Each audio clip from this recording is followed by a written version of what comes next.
Oh, Okay, let me see if I can turn. dialed in.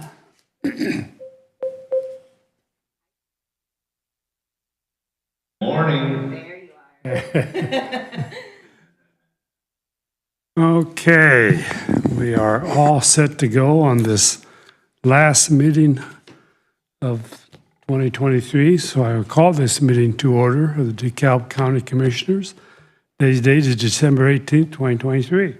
Morning, Dottie. Morning, Todd. Morning, Andrew, everyone. Good morning. All right. Good morning. Yes. Well, on this last, we're not recruiting for a whole lot of positions. Let me tell you that as of today, we are totally staffed out at Sunny Meadows. Now, I know the jaws drop, pick them up. We have 2 positions that we are allowed to fill that were approved for next year. So we're holding off to, but that's pretty darn exciting. Of course, we've had the excitement of being fully staffed at the sheriff's office. We're doing pretty well. We're hiring 2 people for the highway department, CDL. We did put in an ad in KPC. It didn't pull in a lot more applications, but Ben and I are going to be willing to give it another go after the first of the year. So for right now, you've got 2 new people starting, and so, getting them acclimated, and so we'll maybe wait on that. Information Systems has a desktop tech intern, and we have reached out to high schools and to the local colleges, and of course through my regular recruiting to see if we can find someone who is either in high school or college and has really some good computer skills and is willing to work part-time. We're willing to work with them with their school schedule, their class schedule, and hopefully they like us, we like them. They'll be around for, part-time for a few years, and we will hire them like we did the last time that we had an intern. So that's a good thing on the horizon. Let's see. Oh, for Sunny Meadows, I should say, we're going to go ahead and review our postings and start those up again after the holidays. So, recruiting-wise, however, onboarding has been going bonkers, and that's great. We just have had them in and out, and of course, then you have to do the health insurance meetings, make sure that everyone has all the information that they need so that they can make an intelligent decision about their health plan. So yeah, that's been good. We've been pretty busy. And then speaking of Sunny Meadows, because of those 2 new positions, Angela would like to, she's going to set up a meeting with me to review the job descriptions out there. We haven't reviewed them since they were initially created in 2019. And so that was with a different director, different direction. So we're going to take a look at those and see if that is something that she would like to do formally with the Job Classification Subcommittee. I did announce to the department heads at their last meeting that it is going to be job classification review season from February to April. And if any of the departments would like a review, if they have a new, they've a new elected official, department head, they have new people in positions, they haven't looked at the job description since 2019, let's, perhaps it's necessary, and to get with me, and we will start that process for them. So that's great. Council has asked for a comprehensive compensation review to take a look at 2025 wages, and that will take some meetings with the job classification. They've handed it over to the job classification subcommittee to make decisions about what exactly that council wants in this report.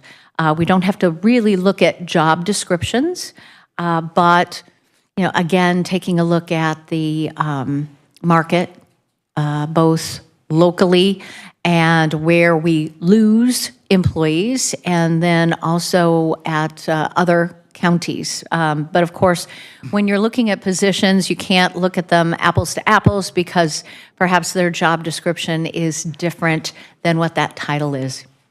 So that will be a big project for us. Still working on the drug screen policy and making some tweaks with what we currently have and maybe narrowing it down to what we really want in this day and age of recreational marijuana legalization in other states and what we require of our employees. And we can certainly require that no drugs or alcohol be found in their drug screen. So next is the safety. Yeah. Dottie, on that one, if I could jump in, I'd be willing to look that over. I think you're on top of the legal issues involved with your position there, but if you want to, I'd be willing to look that over and see if I had any red flags like, oh no, we shouldn't do this or something like that. Thank you very much. Yes. On current legal Great. issues. All right. Good plan. The safety committee has decided to move to quarterly, and so we have sent out questionnaires asking what would be a good date for our members of that committee. We've had our Fridays hasn't always been convenient for a lot of our members, so we are waiting to see. It appears that maybe the fourth Thursday of the month is going to work. We'll see. We'll see what happens. Last thing, actually, I'm waiting for, because I know that we have Kyle Pearson coming in from Insurance Trustees, so not to steal his thunder, to talk about our work comp program and our closed and open cases that we have. So I'll put that off until he arrives. The last thing that I really have is our health insurance issues that we've had lately. We've had some kind of sticky ones, and we've had an employee who needed a procedure expedited, and they needed the hand holder to get this through. So, and it was approved very quickly. It was just a matter of moving it up a month. So we were able to accommodate that. Something that is a little stickier is, as you know, we have an approved list, very extensive list of drugs. The formulary is extensive. However, there are a lot of name brand drugs that are not approved. However, their generics are. And we are dealing with one or two employees that are that have had good results previously with the name brand drugs, and needing them to go through. They can certainly pay on their own. They could get a coupon. We've offered a lot of other choices, and they can go. Then they could go with the generic if it works for them. If it doesn't, and some, they really need to talk with their provider to see what is going to work for them. If it is the name brand, which there are some individuals that it just works better, unfortunately, it's not on our approved list. And if we go down that road, to carve out certain pharmaceuticals. Well, that's going to be something that we will have to discuss. Yeah, I'm hearing some of this a little bit on the side here about some drugs that were dropped off, and it's From the, name, yes. name Yep. brand, not the generic. Yep. It, it happens every year, all the time.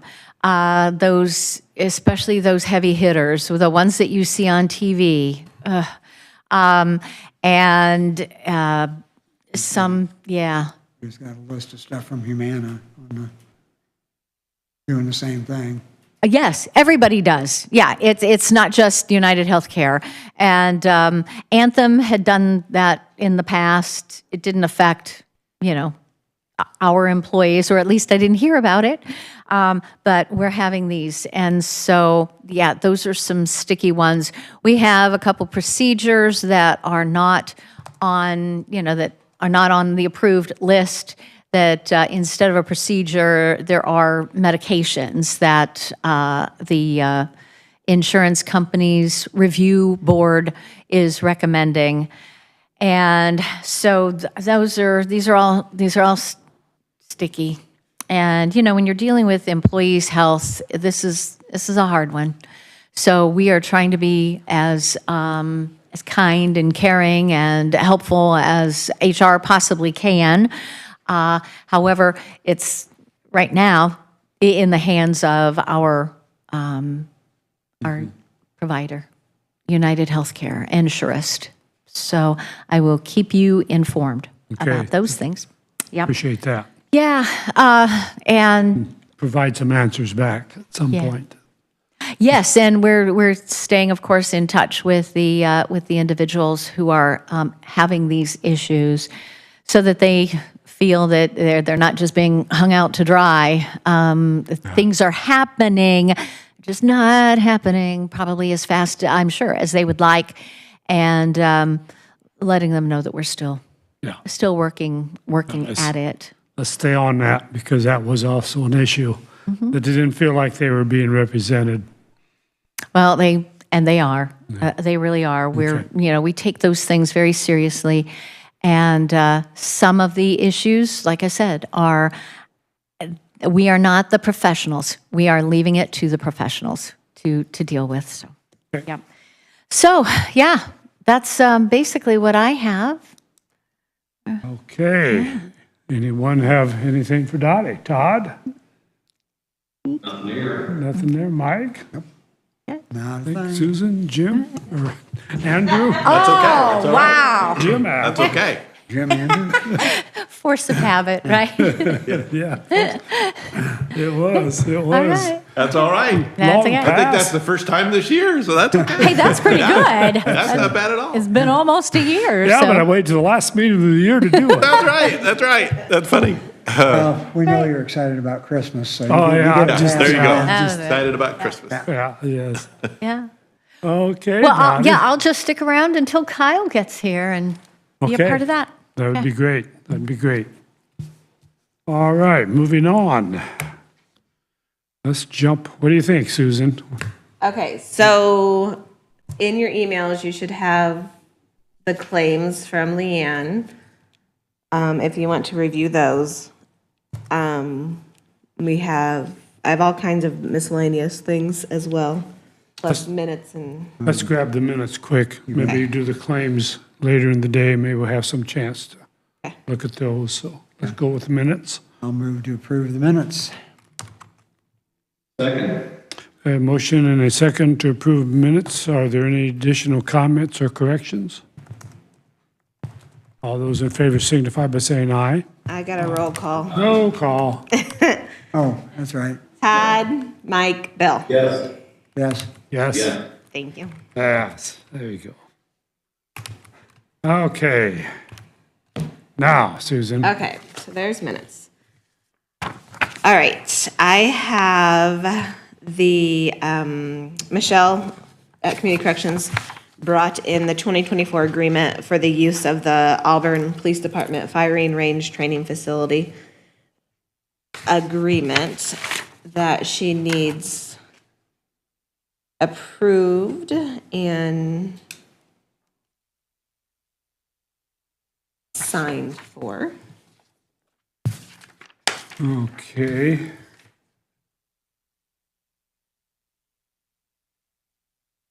It's a pretty good deal, $200 per person. I looked over the agreement from the legal standpoint. It seems fine. There's an option one on the first page. I guess we're checking option one, is what it sounds like. When I looked at it, there was a blank in option one, so then there's 2 or 3 other options that exist. We probably ought to check that one Believe or vote on that one if you're going to choose it, Okay. if that makes sense, just to make it official. I think it's a deal. It also mentions affirmative action, but I think we have an affirmative action program, don't we, of some type? Okay, so we should be good there.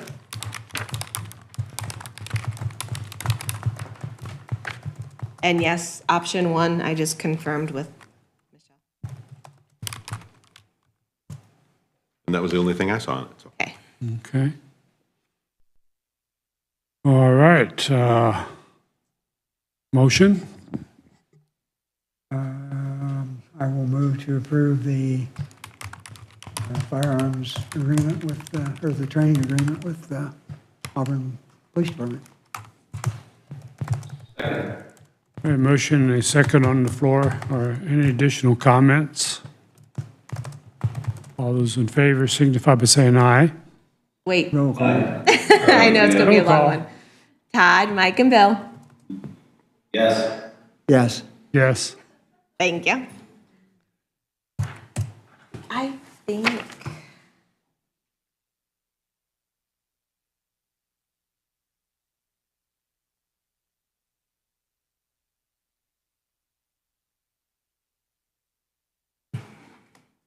Okay. All right, then I also have the Purdue Extension Agreement that we do every year to have our 3 educators for Extension Office. Approval and signature. Yes. Did everyone get a chance to read through this? Yes. It's pretty much same as last. Yep. Last year, the amount was $123,840, and this year it's $128,805.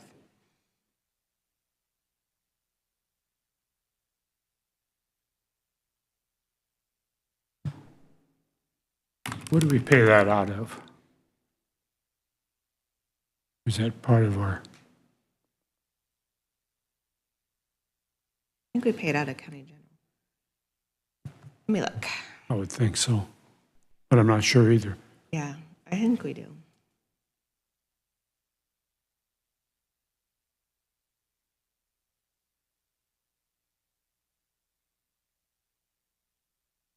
I was looking at the wrong line on my notes. I did have the option one right on the police shooting contract, but the anti-discrimination and affirmative action language is in the extension contract, which makes more sense because they have federal Oh, funds yeah. and federal dollars associated with it. But we're okay on either end, so.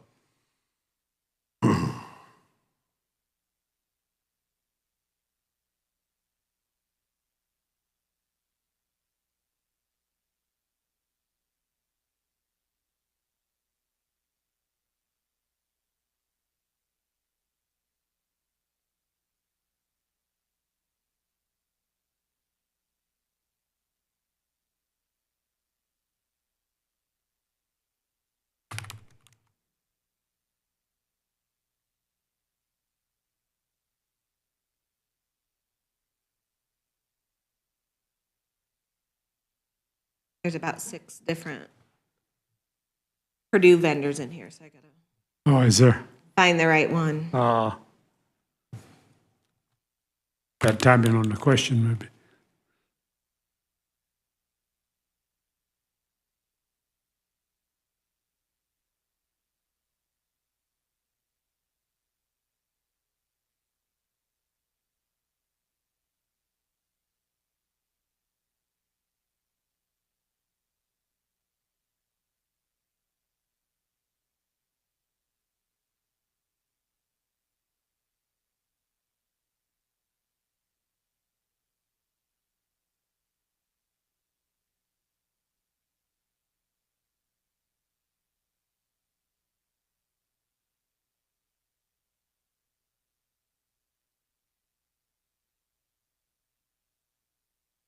It's paid out of county general, County General. through, in their budget. Yeah. All right, need a motion on the Purdue University government agreement? Move to approve the contractual service agreement with Purdue University, the Extension Office. Second. A motion and a second. Roll call. Todd? Yes. Mike? Yes. Bill? Yes.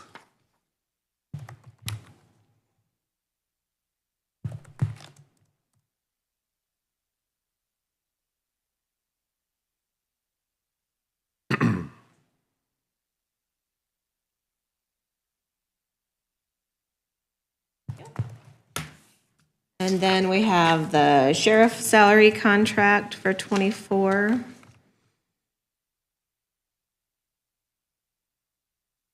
Which, well, actually, all of you, I emailed that to you this morning.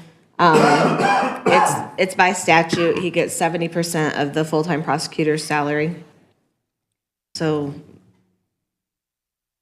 there's not much, I mean, we can't really change it since it's by statute, we just have to approve.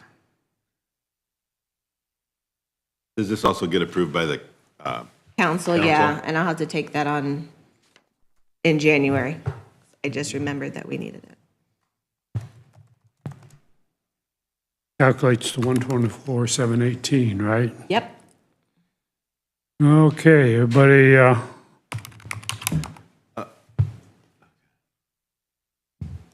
that's not contingent upon whether the prosecutor's full or part-time, it's just what we would pay a full-time prosecutor? Or maybe our prosecutor It's a is full-time prosecutor, head, pay what the state mandates, and then Okay. 70% of it. Gotcha. yeah, it's pretty much, And I think there might, Across the board. yeah, I think there also might be, I think the prosecutor pay is also contingent on maybe population. I think one of those, Which there's makes the a, sheriff contingent upon. yeah. okay. I entertain a motion on the sheriff's contract, salary contract. I'll make that motion to approve the contract with the sheriff. Just want to see if you're still awake.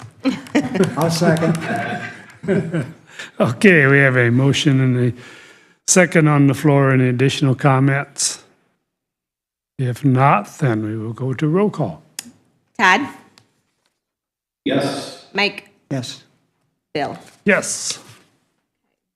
Ah.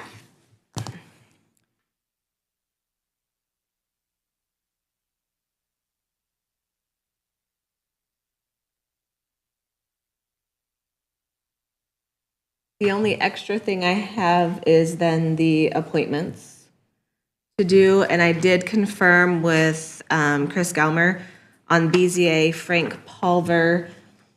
Plan Commission, I believe, recommends to the commissioners, and the commissioners then appoint. Okay. Okay, we got 5-6 minutes. Do you want to get into that now?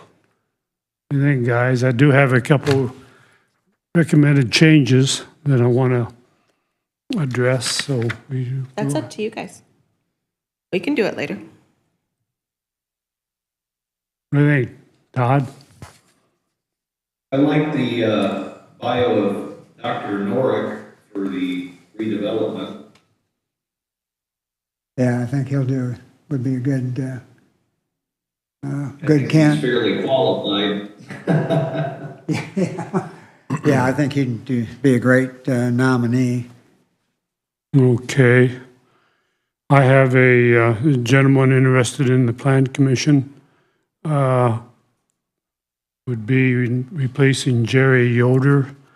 Jared Malcolm would like to join us in that position. He's a farmer out in the east part of the county, very knowledgeable. And he'd like to be in that position, be appointed to that position. So You said Jared? Jared Malcolm, Malcolm Farms.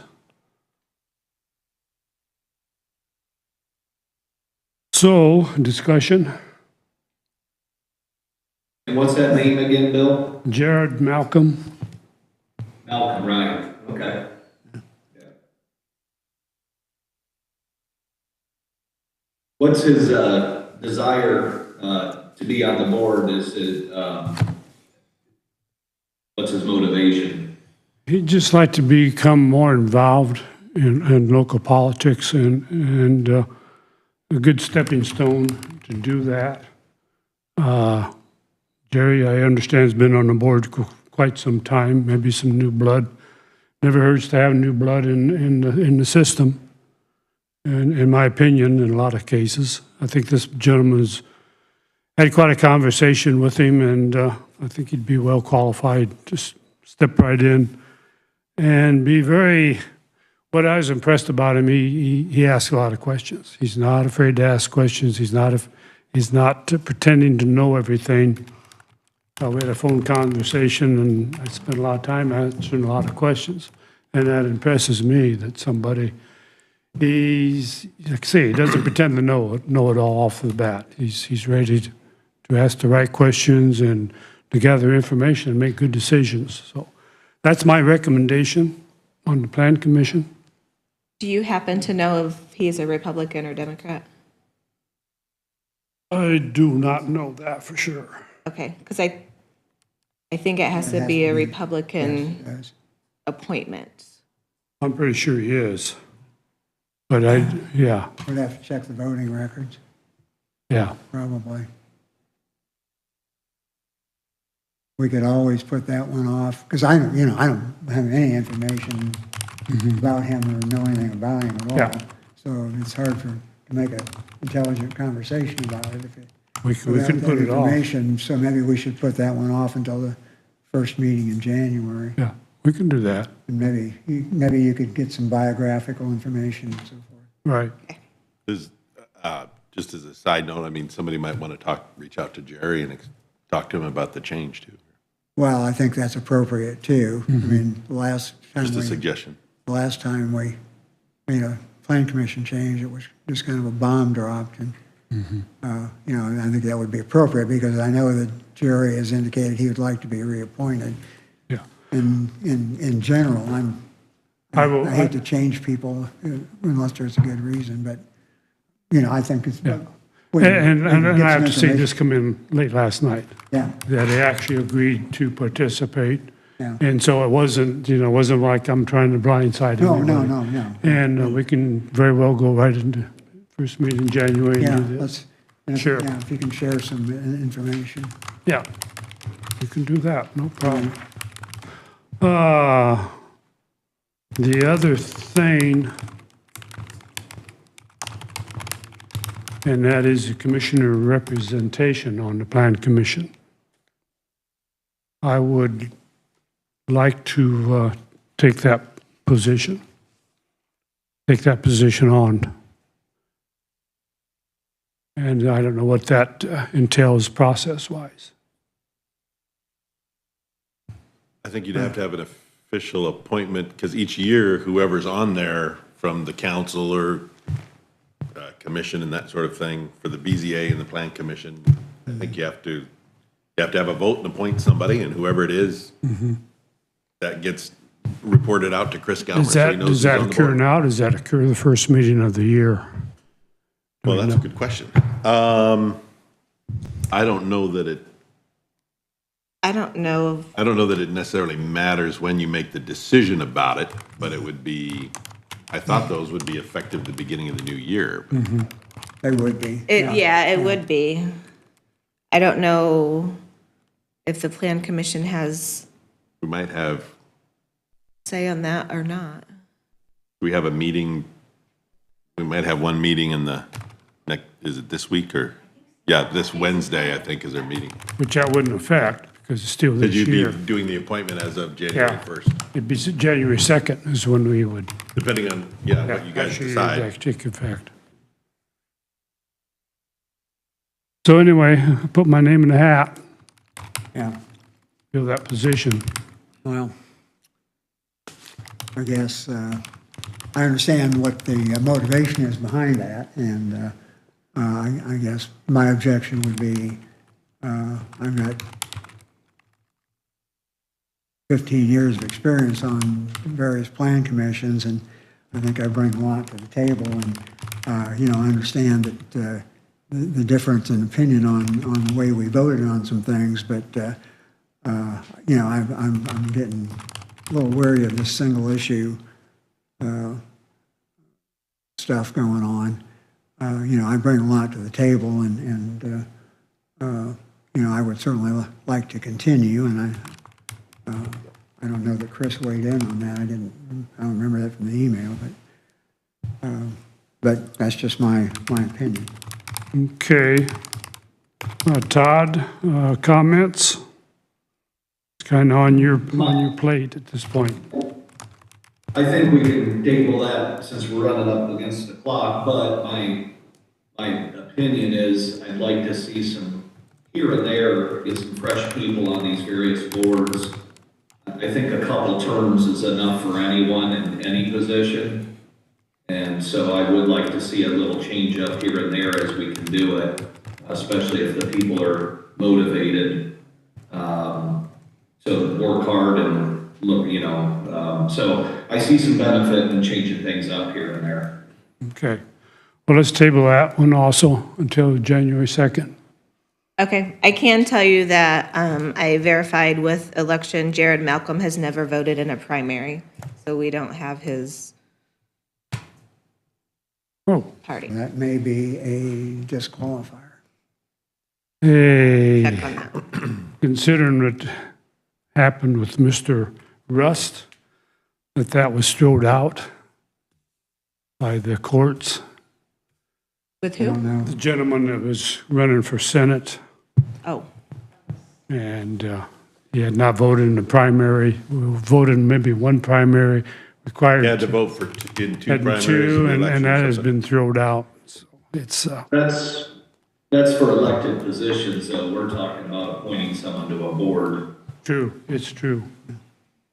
Yeah, I'm not sure the law really applies to that. If he says he's a Republican, or if he says he's a Democrat, that should hold, since we're appointing him to a position. But if he was running, he would have to prove that he voted in a primary or two. I can't remember what the statute is. I think that's a statutory requirement of the Plan Commission appointments as well. So I guess I'd You have look to at that statute. maybe I could research what the Yeah. actual requirement is. Can you just self-identify as yeah. a Democrat or Republican, or what does it take? Yeah, but, but there's no, it's required to be Republican. Or But- Democrat. Yeah, We or have to- Democrat. There has to be But he split. does not have to have voted in a previous primary. Yeah, I'm not aware of any requirement of voting in a previous I mean, he primary, can, whatever he, but I should look it up and see Yeah. if I can find if there is a definition of that somehow. let's do that. Okay. Let's do Yeah. that. Sounds good. Yep, and then I can let you gentlemen know what I find on that. All right. Thank you, Andrew. you might want to talk to the Republican Party. I'm assuming that Rick would have some kind of involvement in declaring the party. I don't know. I'm just trying to put pieces together here and give out information. I have no idea on any of it. Yeah, he may Okay. know what the rules are on that too, so, Yeah. okay. So I have the Plan Commission, 2 appointments will be held until January in the list of Yeah. people that you gave me there. That would be included in your vote, just so you know. If you approve the other Yeah. slate, then that, those 2 will be Exempt or excluded. excluded until Today. January, yeah. Okay, gentlemen, are you okay with the rest of them to do today? I am. Motion? Yes. Yes. Is that a motion or just agreeing to be okay with? Oh, no, I'm going to make the motion, Mike. Oh. All right, so I'll move to approve the 2024 commissioner appointments.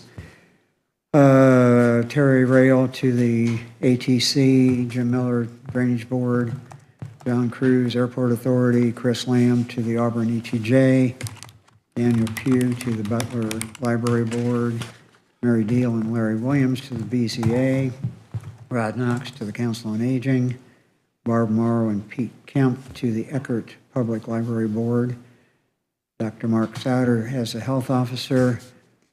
We're leading off the Plan Commission appointment. Chris Pranger, Shelley Smaltz, and Dr. Doug Norick to the Redevelopment Commission, Anton King to the Tourism Commission Board, and Susan Sleeper to the Waterloo Library Board. And add Frank Palmer to BZA. From Frank Plan Pulver. Commission Frank Pulver as recommendations to the commissioners. Plan Commission rep to the BZA. Okay, that's the motion. Okay, we got a motion. Do we have a second? I will second that. Okay, motion and second on the floor. Any additional comments? Roll call? Todd? Yes. Mike? Yes. Bill? Yes. Okay, that's out of the way. All right, then later we'll have to do our PETA BOA waiving of the political parties and Yeah. We can do that. certifications and blah, blah, blah. Okay, let's go into insurance trustees. You are up, sir.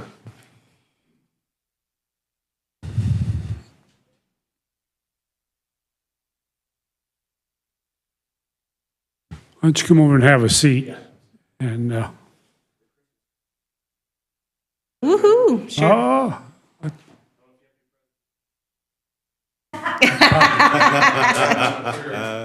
Todd's not been good. He doesn't get any Christmas presents. Okay. Yes. Thank you. Now pull that mic up and hit the button to turn the green light on. Thank you. Right. Pleasure to be with you guys this morning. I'll hand these out as well. I got some of the work comp information here to pass around.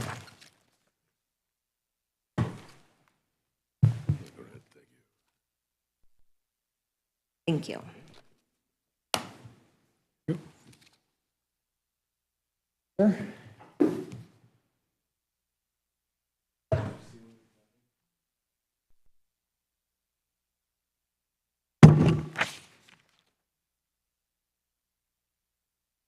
All right, so we are in line to talk through our work comp renewal that renews 1/1. We have the county with a company called IPEP. We've been with IPEP for quite a while. They do a wonderful job. I think Dottie can attest to that as far as outside just paying claims and helping on the safety side. They also insure about, I think it's roughly 2/3 of the counties or municipalities in Indiana, which for them, they would say if they want the county and they want to insure it, they probably do.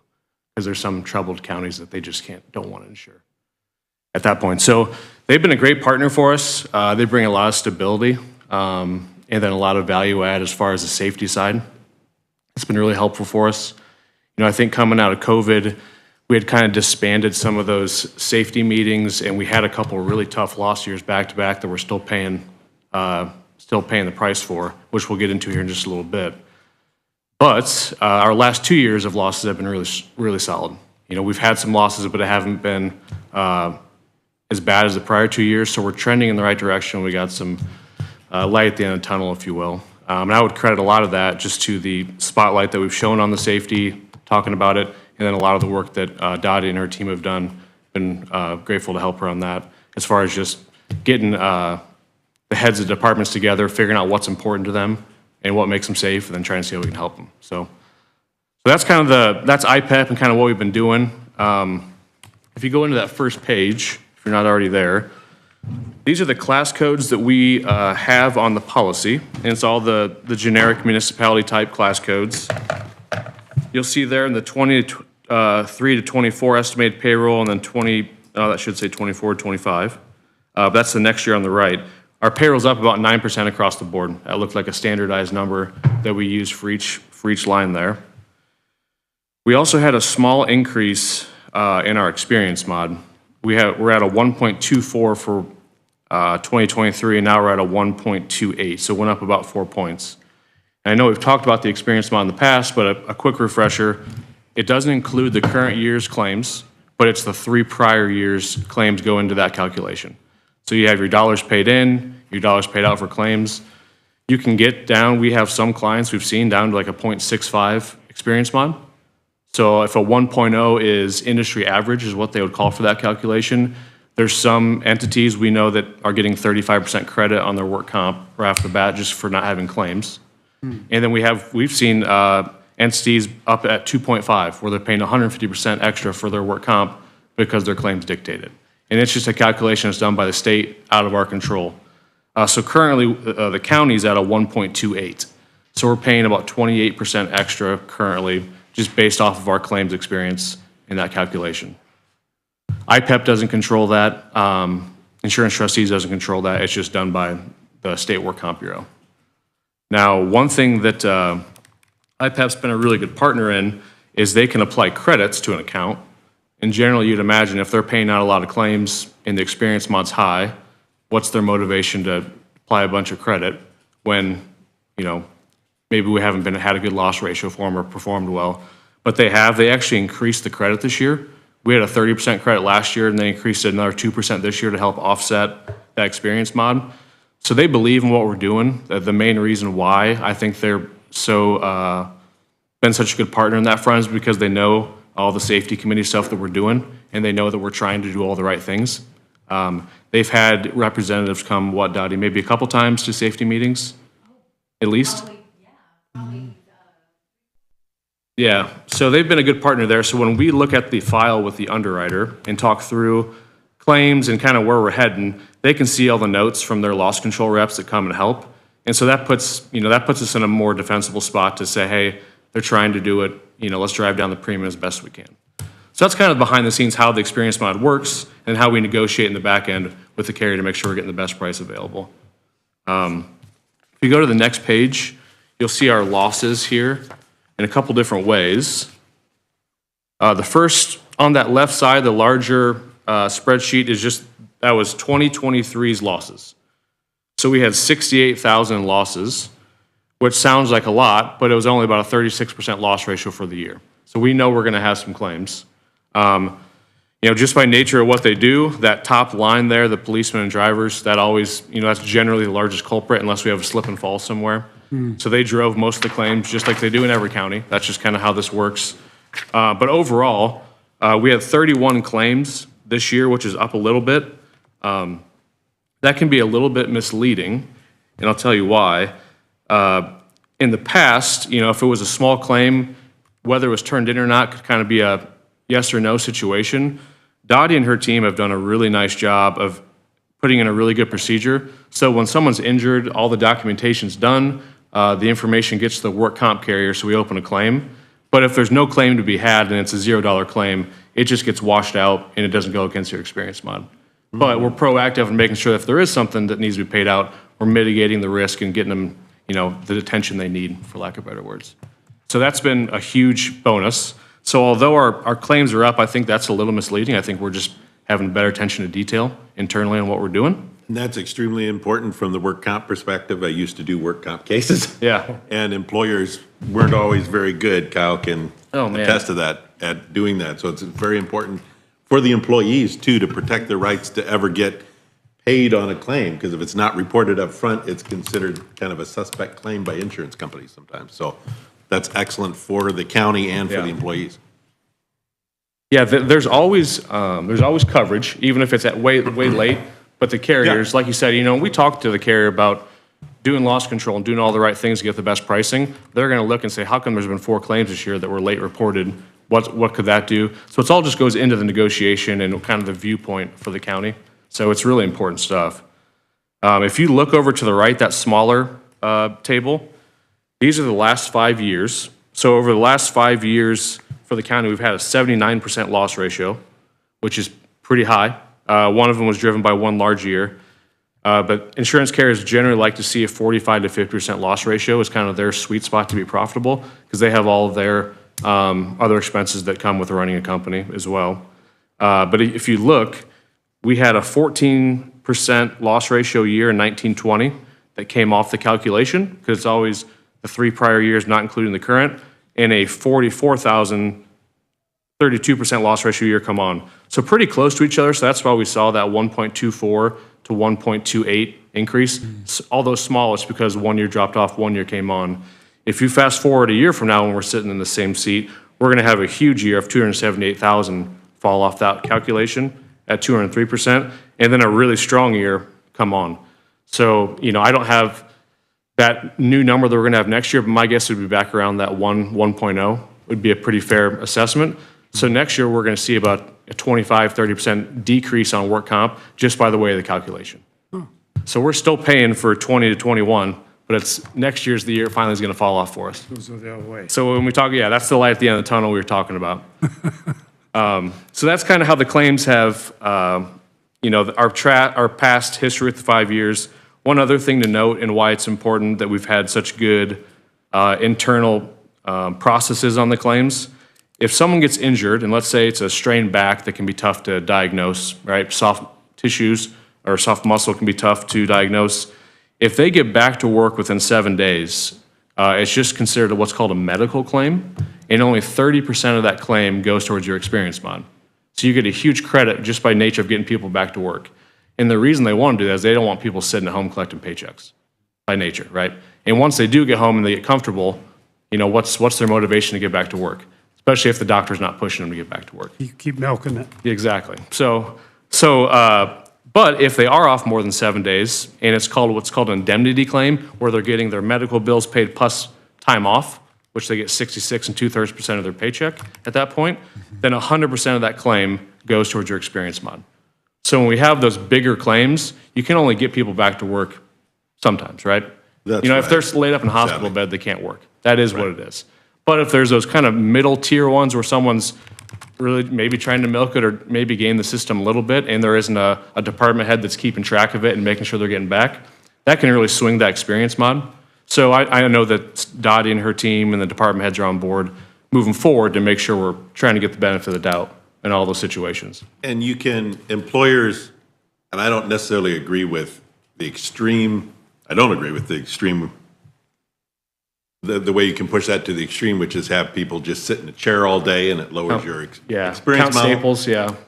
That's a possibility, but sometimes I think that can be hard on the employee to just have to sit there, but there's maybe other jobs where they could, come in and sit down for half the day and, get up the other half of the day or something like that. Modified duty. Modified duty would be very helpful in a situation like this.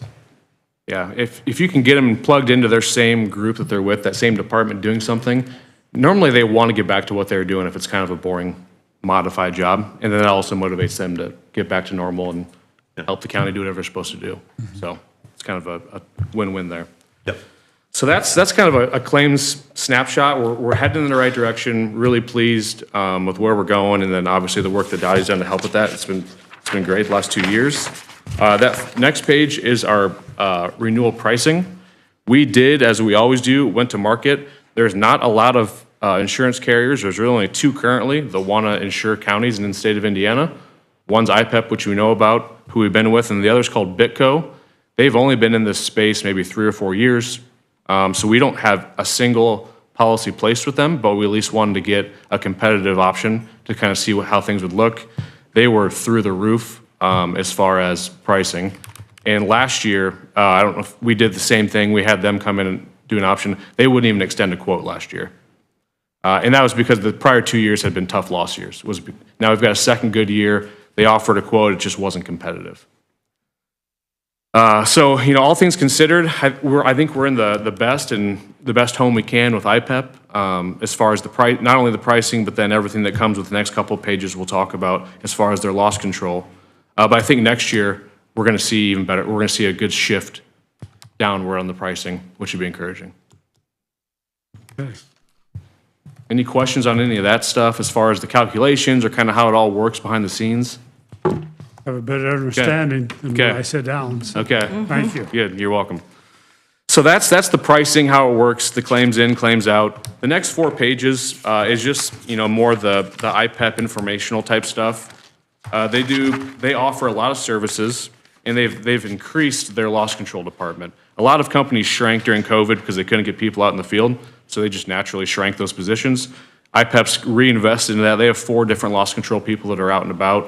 One they brought in from, I believe, Fishers, that's a retired law enforcement officer, and her job is just to work with counties and municipalities on their law enforcement. So I believe she's already met with the sheriff's department. She has. In October, she came in to talk to them about that. Yep, and just kind of shed some good light on some different procedures that they maybe could modify or do a little bit better. So that's been encouraging. They also send out really nice newsletters, I think, that get passed on monthly to all the staff. And they just have a lot of internal resources like OSHA 10. I know IPEP came out in conjunction with the city this year, City of Auburn, and did OSHA 10 training. So outside of paying claims, they just really are eager and willing to offer a lot of resources that we've been taking good advantage of, which has been good. So They're very well respected up and down the state. I've talked Yes. to many commissioners yeah, on the insurance end of things, and IPEP's very well respected. yeah. They're so good at what they do that's why there's not a ton of people that compete against them, because they have a really hard time breaking into that space. So, yeah. Okay. If I could break in here when we were talking about the modified duty, we have a sheriff in place now who had a discussion with me in January regarding that very thing because so many of the claims are from that department and getting his staff back in. It's a shame to have them sitting at home. You have all that expertise. You can bring them into the office. They can be a resource. They can answer the telephone. They can copy. They can create reports. So a really great partner in our current sheriff. Great, great. Agreed. Information I was not totally aware of. So thank you, Dottie. Okay, discussion. Todd, Mike,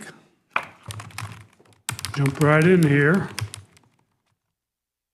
Any concerns?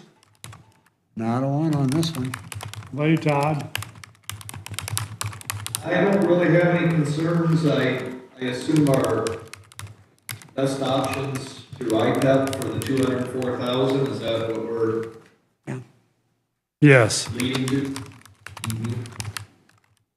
Yeah, they've been good, IPEP has, and I don't see any reason to make a change for pay another 75,000 to make a change.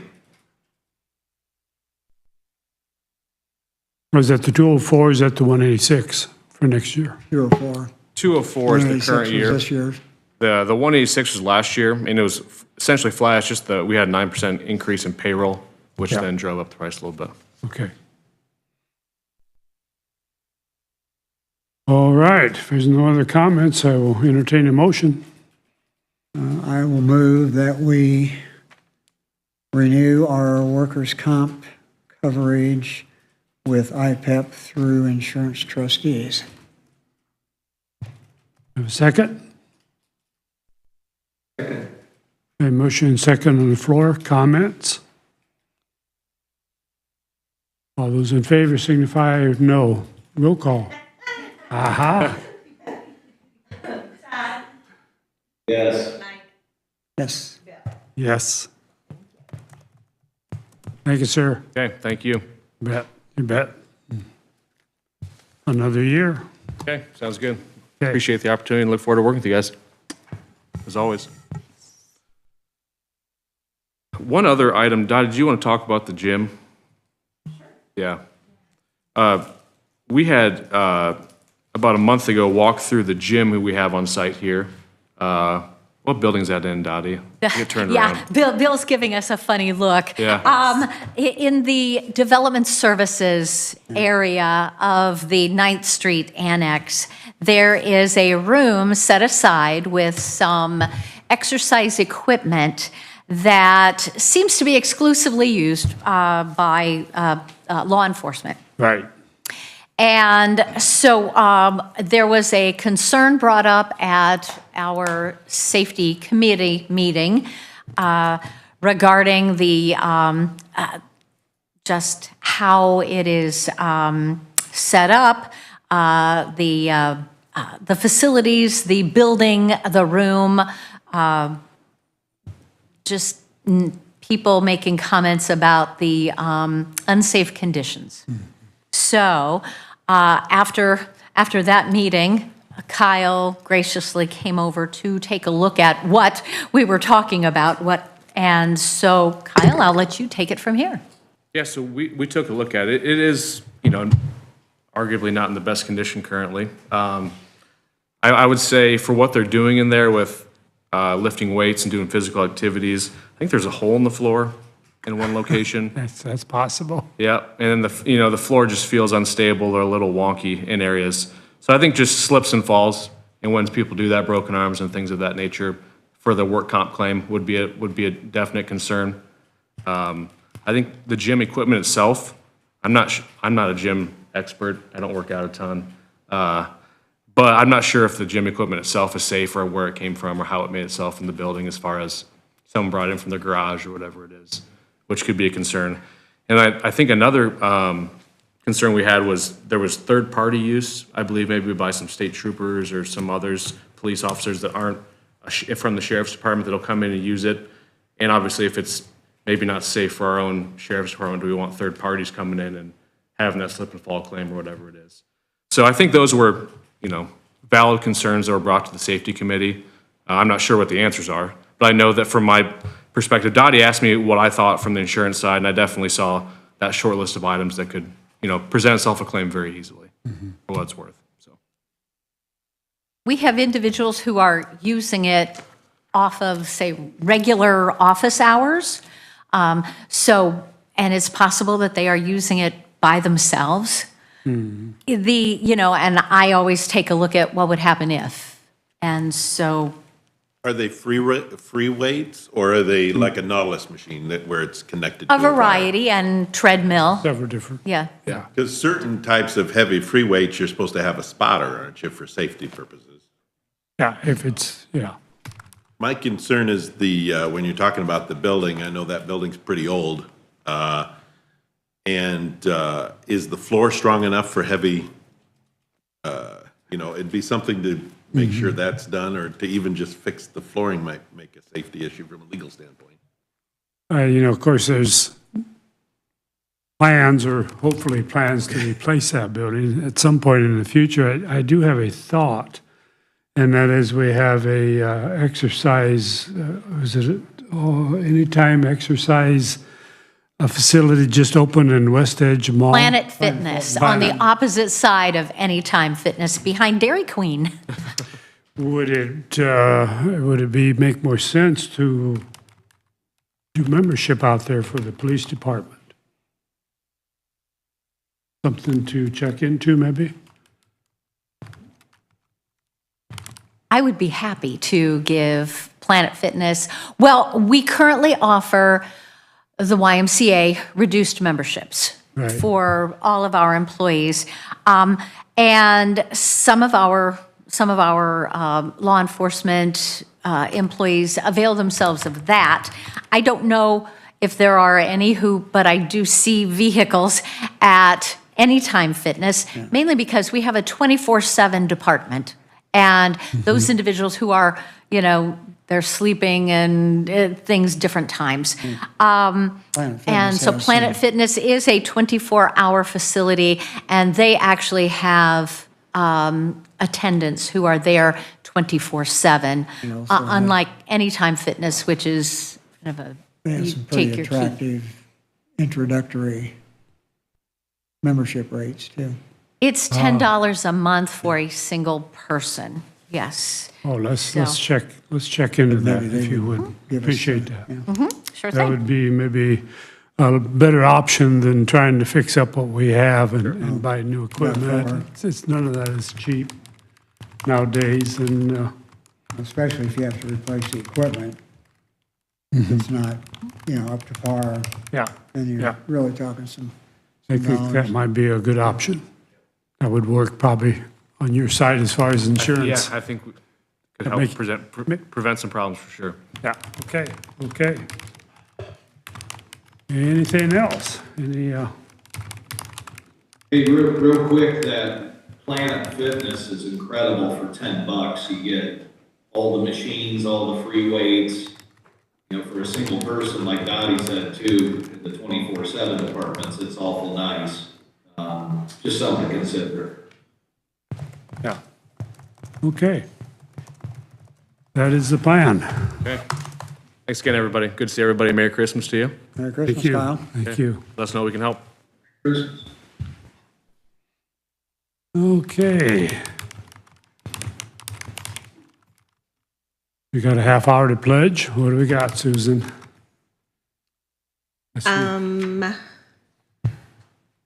Peter Boa, We do have Peta Boa.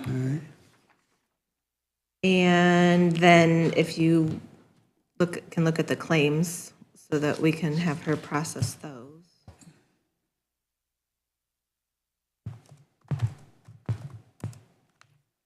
well, claims is easy. I'll move to approve claims. What? I move to approve Oh. claims. Okay. Do you have a second on the claims? I will second the motion to pay the claims. Just so we're looking at the same ones, we're looking at 1.614 million. Total. Yeah, the ones Leanne sent this Did you morning. just get it, what you got this morning? Yes. Yes, yes. Yeah, so I'll second. Okay, we have motion and second on the floor. Comments? Roll call? Todd? Yes. Mike? Yep. Bill? Yes. Okay. Miscellaneous topics then. What you got, Susan? Okay, so for the rest of the appointments, for Peta Boa Board, she has looked for the qualified candidates for Democrats and cannot find any. So we need a motion to waive the political party requirement. Then we'll need a motion to waive the level 2 or 3 certification. And then we'll need a motion to reappoint Ron Dickey, Shar Sunken, and Linda Middleton. Well, Okay, I'll make the motion to waive the political party requirement due to the assessor's difficulty in finding Democrats to fill the positions. Second. okay, we have a motion, a second on the floor. Any additional comments? Hearing none, we do roll call. Todd? Yes. Mike? Yep. Bill? Yes. Okay, And I'll make a motion to waive the level 2 and 3 certification requirements due to the lack of qualified individuals that hold those certifications. Second that. a motion and a second on the floor. Additional comments? Hearing none, roll call. Todd? Yes. Mike? Bill? Yes.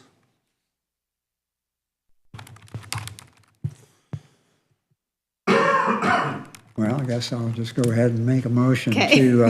You're on the roll. to appoint Ron Dickey, Shar Sunken, and Linda Middleton to the Peta Boa Board for 2024. That was Shar Sunken, correct? Yeah. Yep. Ron Dickey, Shar, and Linda Middleton. Okay. Second. I'll second. Okay, motion and second. Additional comments? All those in favor? Aye. Roll call? Oh, Todd? Yes. Mike? Bill? Yes. All right.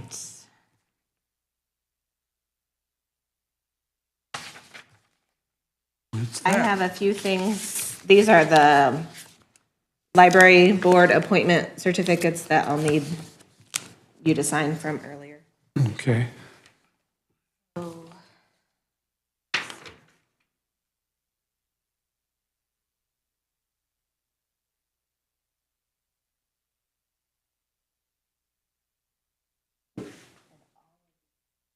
different people, same form. Then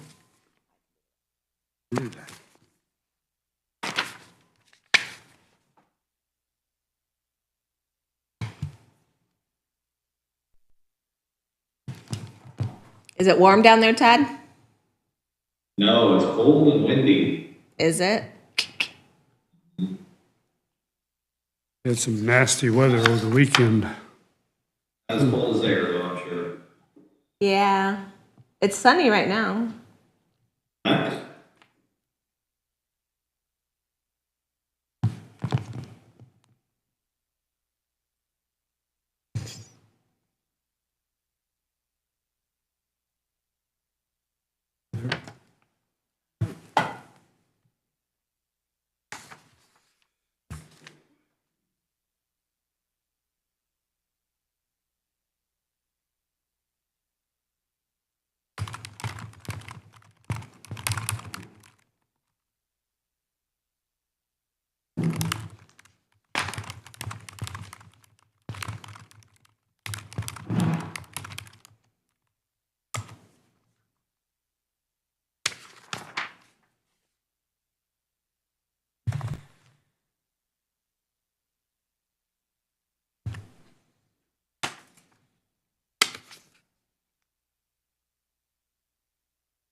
Nice.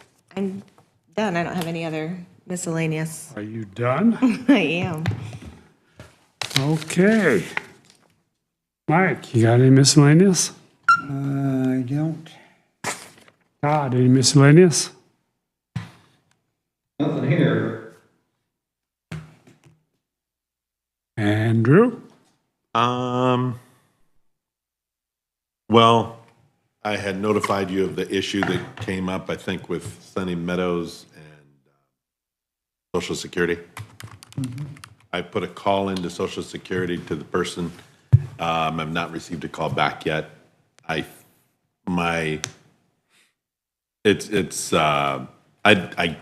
My hope is that there's not going to be a problem here once we dig into it.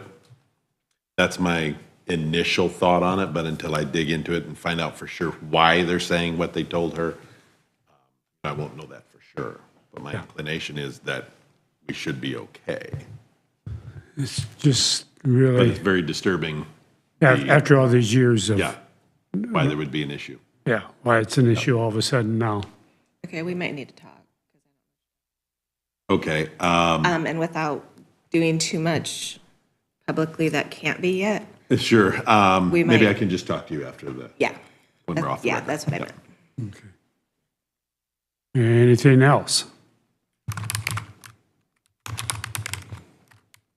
Wow. We got 20 minutes.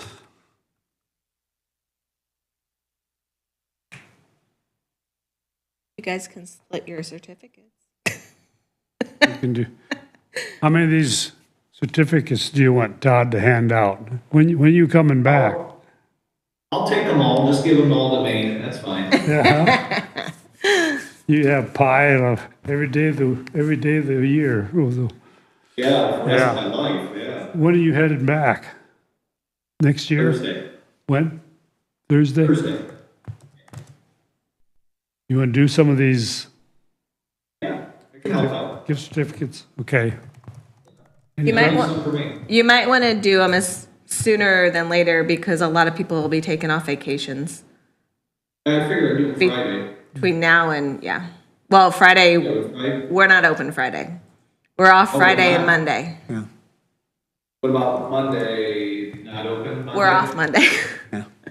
So probably better not have me doing it, because I won't be back until Friday morning, Yeah, or yeah. Thursday night, so, Sorry. sorry. Okay, we'll divvy them up. Somehow. Yeah.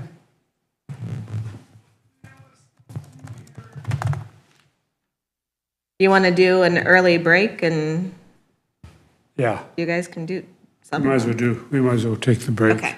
Yeah, we don't need to be on the clock to do this. Okay.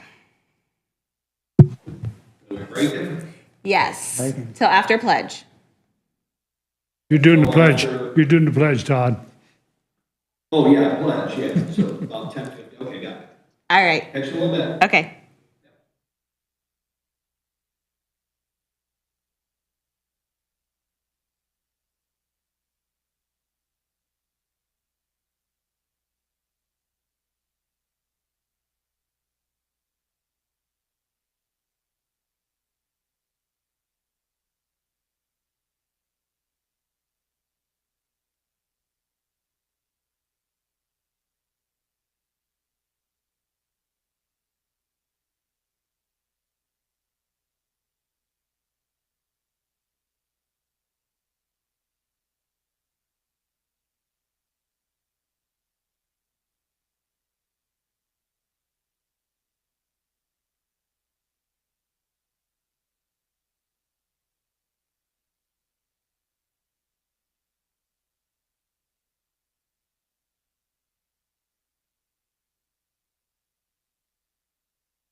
Okay.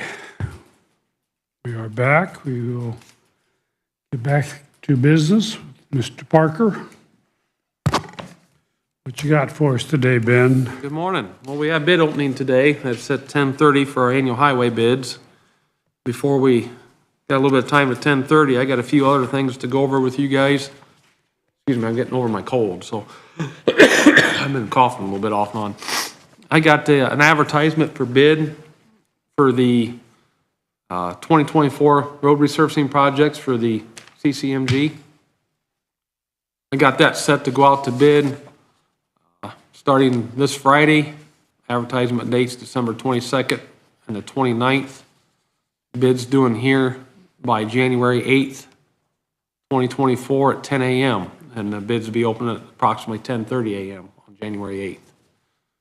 So if you guys, I did send this to Andrew Cruz. This is our standard form for our advertisement for the CCMGs. Andrew did give me a blessing on that. It's for all three commissioners to sign, myself and Susan to attest. If you guys are okay with that, I'd appreciate a motion and sign to send those out to bid. I'll move that we approve and sign the bid advertisement for 2024 road resurfacing projects. Second. We have a motion and a second on the floor. Additional comments? Hearing none, we will do roll call. Todd? Yes. Mike? Yes. Bill? Yes.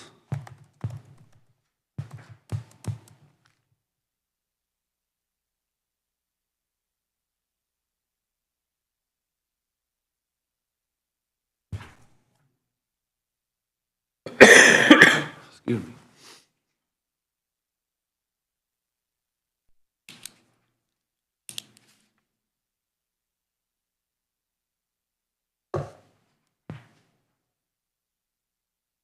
Can you have Susan sign and date that one too, please?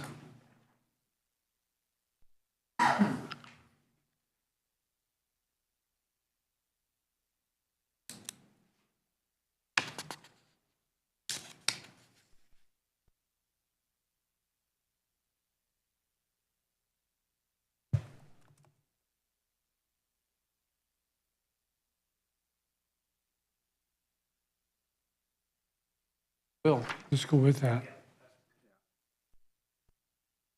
Sorry about that. More pages. Thank you. Yeah, more paperwork. Okay, what you got next? Next thing I got is just a discussion to see if you guys are okay with me moving forward. I've got an agreement with Butler, Fairman, Seifert here that I was going to mention to you guys today. If you're okay with it, I will send this to Andrew to be reviewed and also send to you guys as well. In 2015, we did a small structure inventory inspection. That's on all of our pipes. It's 3 foot diameter and larger. And that should be completed every 6 to 8 years, they recommend. We're at 2015 it was done, so we're going on 9 years. I would like to have that done again. I asked Butler Fairman to do a proposal from us. Previous inspection, we had 375 structures that was inspected. And I removed 10 of those structures because they did all of them on the Ohio state line. And some of those are not ours. The ones in the city of Auburn are not all ours. The pipes, them are all under the city's jurisdiction. So I went through and clarified which ones is our sole responsibility. So that took 10 of them out of our rotation to be inspected. Ben, does that include recently installed pipes? It would, yes. It does. Yes. They'll inspect all of them. They'll check, things, it shouldn't happen, but things can happen after a pipe's installed. Okay. I think for a liability standpoint, it's probably wise of us to, I could take some of them off. The really recent ones would probably be fine on, but I would probably still keep eyes on them. Because the pipes, we gotta remember, them's not something that people go down and inspect regularly, walk through. And I think this would also help with our inventory, help potentially relieve any liability off the county of not doing due diligence and inspecting our inventory. but I could do that. The proposal that they give me is a fee not to exceed. They base it off the structure. So they want $212 a structure to inspect it. $101 for office work, so we're about $313 per structure. And they've got up to 10 structures in here if they have to do a load rating on one. Depending on the condition of the pipe, they may feel they need to do a load rating on it. That's $710 if that's warranted. And then they've got $7,500 for GIS mapping and database. So they've got a total not to exceed of $128,845. I did budget for that next year. I just was waiting on this proposal. But before I pursued any further, was send it to Andrew to review and then send it out to you guys. I wanted to discuss it with you and see if you was in agreement with it and on moving forward. So How many structures did you say that would be for 365. That include box structures, I'm sorry, Bill, what? box structures. Yes, anything that's considered a small structure will be inspected. So I was thinking it was. Yeah, and that's 3 foot in diameter and larger. Anything smaller than 3 foot, they won't inspect, or we pretty well maintain those in-house. Okay, So, you know, I think it's a good idea to do it. It does help us out too on our rotation, our priority list moving forward. You know, that's what we operate off of on our pipe replacement, unless we obviously get an issue with one that arises we know about. We work off our rotation as far as they'll go through and make a priority list, a condition list, a life expectancy life left of it. They'll load rate the ones that we need to. I think it's good to have. I mean, we did have the pipe on 43 that kind of collapsed and washed out, you know, and this could potentially help us catch them sooner as well. I mean, they're going to go through and they're going to walk through one, they'll probe it, they check it, inspect it. And okay. so, I mean, I think it's a good idea to do. I know it's not really cheap because there's several of them to do, you know, but That's a bunch. yeah. That takes some time. Yeah, but you know, you're looking at $313 a pipe. I'm not sure how much time they really spend on one. But it's good data to have, you know. So, but I can make recommendations or even consult with them, maybe taking some of the newer ones out if you like. You know, that could save us a little bit. Yeah, what do you think, Commissioners? Todd, Mike? I think we should go ahead and proceed. Todd? Whatever Ben thinks. I mean, if you guys are okay, I'll send this agreement to all three of you and Susan, and I'll send it to Andrew for Andrew's legal review, but this is through with Butler, Fairman, Seifert. They done the last one, they done a really good job on it, and, Yeah, go ahead and send that to us. okay. Yeah. I'll proceed with Let's do that. that. When will you be sending that out, Ben? I can try to send it out today yet, Okay, thank you. and when you guys all review it, Andrew gets through it, and we can discuss and move at that point. Yeah, we can do it on the second. The other thing I had just for information purposes is, Community Crossings Matching Grant for 2024. NDOT has evidently had a little bit of surplus funds come up available. The cap for 2024 has went from 1 million to 1.5 million for next year for the match. So I would like to proceed for the full 1.5. I'm sure you guys probably agree with that, hopefully. And but just to let you know that did come out on NDOT's newsletter this month. And there's been some discussion going around, and people's been asking about it. So if you're asked about it, you know, that way you know, and we're aware of it, and I will act accordingly to try to get the full benefit we can, so. Yeah, but yes, spend money to make money in this situation, but I guess you got to take what we can get. Right. Otherwise, we're just that much short. The only downfall is that typically, I mean, our budgets are already done, you know, and we budget for the million match. Well, now if we go to the 1.5, our match is going to be $500,000. instead of 333,000, but Yeah. for the bang for the buck and getting the extras, I think it's worth it to, It'd be nice if they would have come a little sooner, so. it put that could in the really help budget. with budgeting, yes. Yeah. But, We'll make it work. Better late That would than make, never. yeah. right, right. But I believe that we can make it work. That, and I'm knowing about it before our projects start off, so I can plan accordingly and things. So the CCMGs definitely helps the county a lot, extend our dollars. There's no doubt about it. 75-25 match, it's good yet, so. But that's all I have for you guys this morning, other than our annual bids here in about 5 minutes, so unless you guys had something else for me. Going to see a big emphasis and a lot of discussion on MVH and LSR.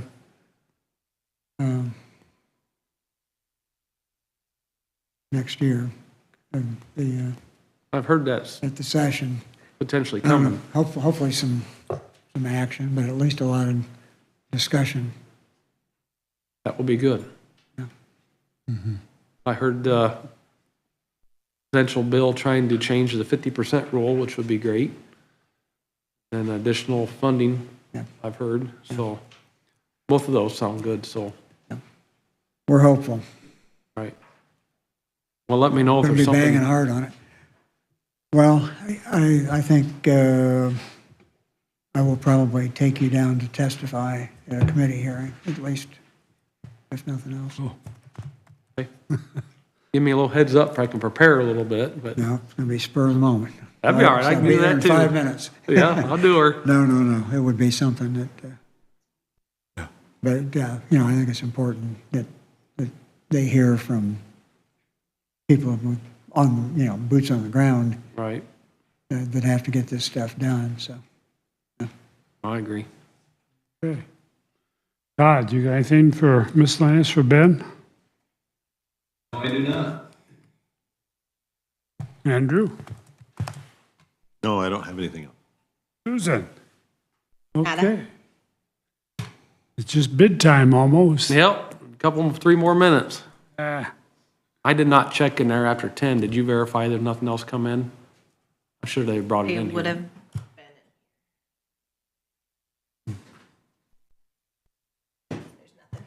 Okay.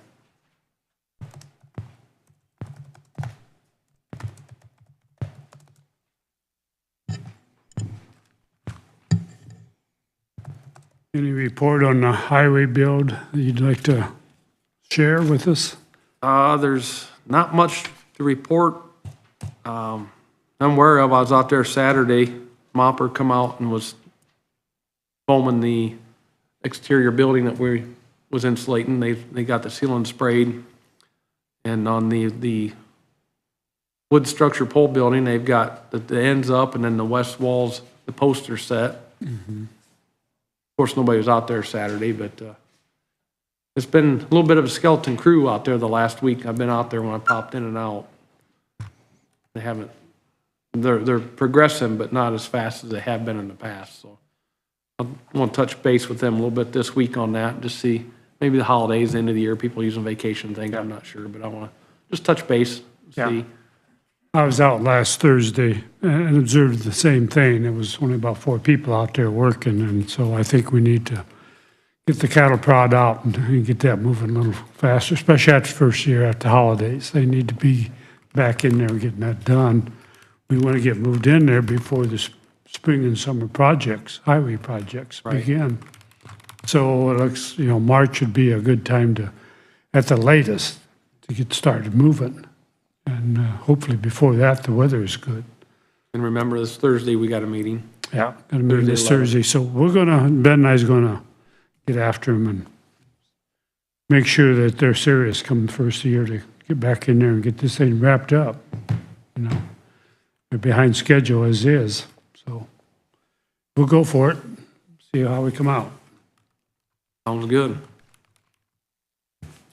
Okay, Ben, I think you can start ripping open those Yeah. bid packages. 15 minutes just to open the envelopes. Yeah, I know it. So, well, these here are the annual highway bids for DeKalb County Highway for calendar year 2024. So I will get started with these. First bid I have is from Wayne Asphalt for item number 6. And Susan, if there's anything I can help you with, please ask on this today, or I can get you anything you need later as well. Okay. So Wayne Asphalt is bid on bituminous mixture, which is our item number 6. I'm not gonna go through and read every line item, or we'll be here all day, but if someone has something specific they wanna know or hear, please ask me and I will announce that. You're doing the total, not doing the totals? That's all I can, that's reading every line item, the bituminous mixtures. Oh, yeah. We don't generally. Yeah. Right. I will read the totals on the ones like our fuel Yeah. and our more apparent bids, but the bituminous mixtures would be your cold mix, your hot, your base, your surface, your binder. Same way with our stone. Right. Them items will be all of your different line items of stone, and everything's a little bit different priced. So, I got another bid here from Accurate Striping. This is item number 9, pavement markings.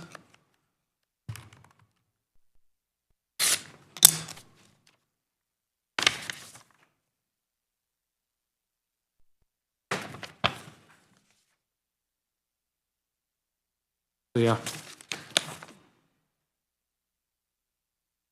That's it for them, pavement markings.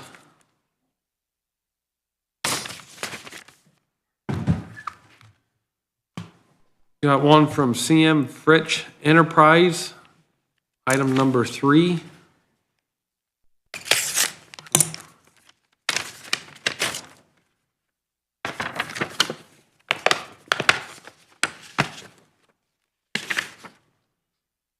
So item number 3 is aggregate limestone.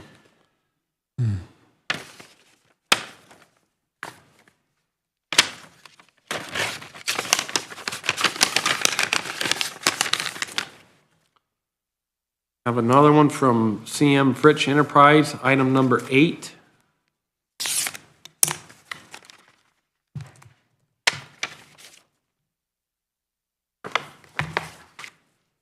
Item number 8 is hourly rates for professional services. You'll see like they bid just one, it's a triaxle dump truck, $118 per hour. And they could bid up to multiple equipment or things like that. I will go through, once we award or look at all these, we'll take them under advisement, and I'll put all these in a spreadsheet like I have in the past, and then bring back, or I'll send you guys. Another one from Fritch Excavating, item number 8.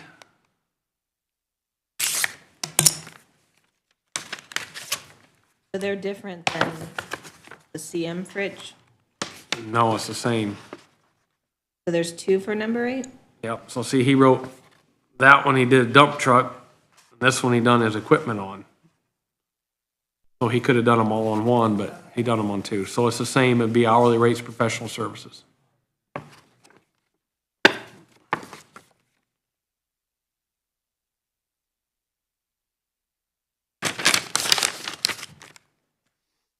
We got another one from CM Fritch, says item number 3.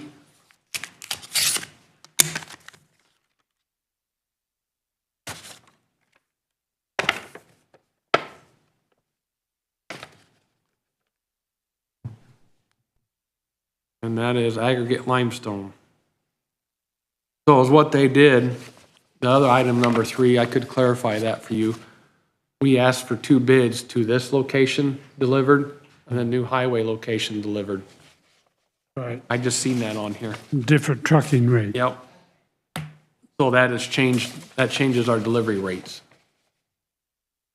So we'll I pop- really only need to list CM Fritch Enterprise, number 3, number 8, but there's, Yeah, because it just come to me when I seen that, so we Okay. did ask for that because of our move.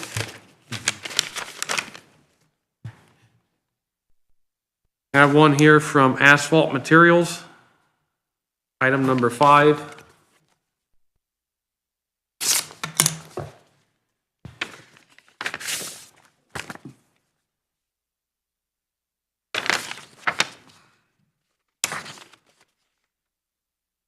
And that is on liquid bituminous.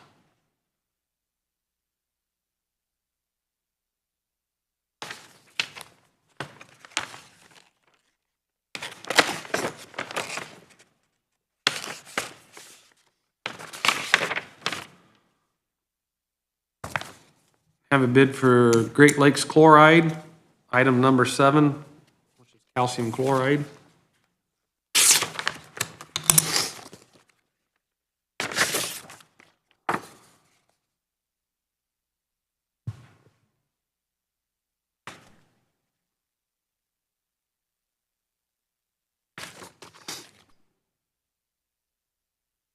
Is that a per gallon or per? Yes, that is per gallon bid.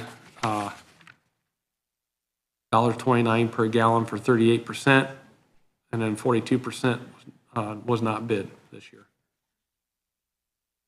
And that is based off our bid specs of roughly 180,000 gallons, plus or minus.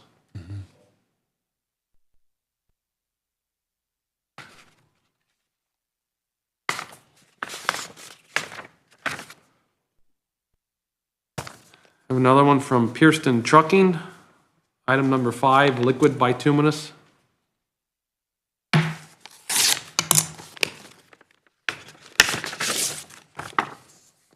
The liquid bituminous is our sealing asphalts, oils typically.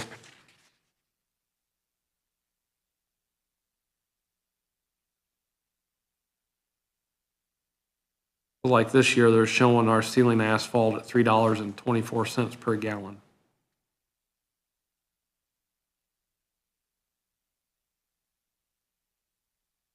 And then the sealing asphalt, members bid on the escalation clause.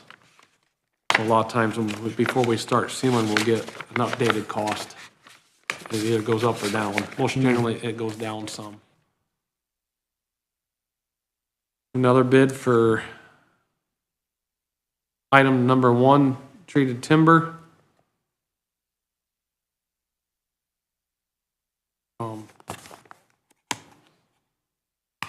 Should be American Timber, but I'll look.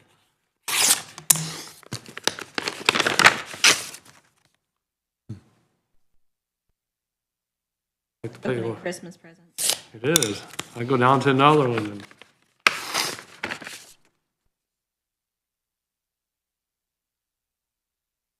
yeah, American Timber Bridge and Culvert. That's correct. That was number 1. Yes.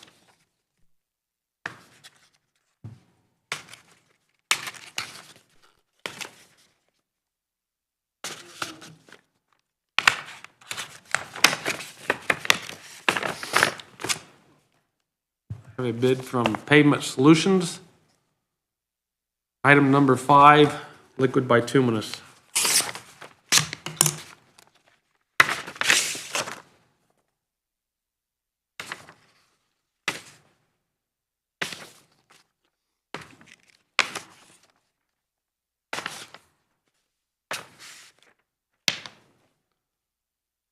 Have another one from Payment Solutions, item 8, hourly rates.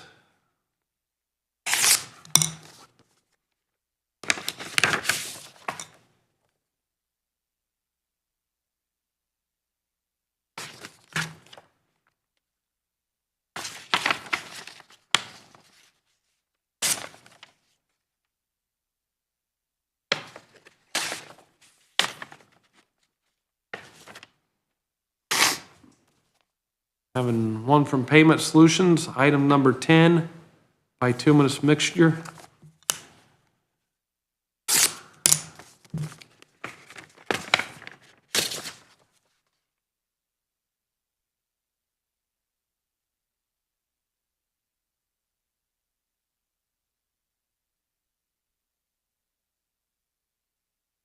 Man. Have Bailey Aggregates. This has item 3, 4, and 8 enclosed.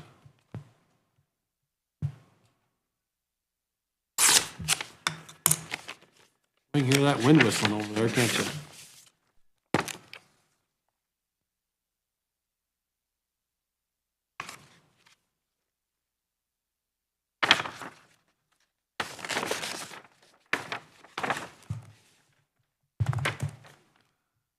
That one was. You want me to tell you which one was delivered to where? I got another one too. Say which one. The other one does. EY.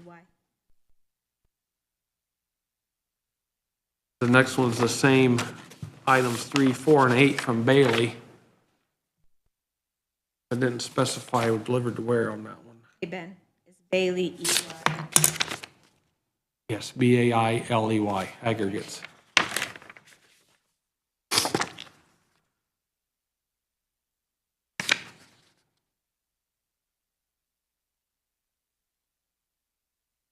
Looks like this one's delivered to the new location. So the other one must be the current.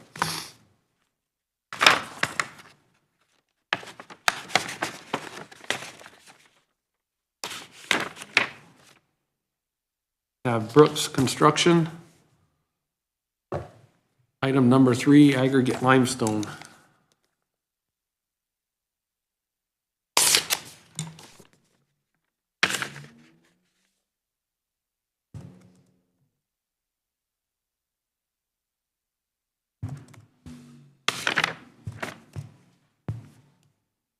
Brooks Construction, item number 6, bituminous mixture.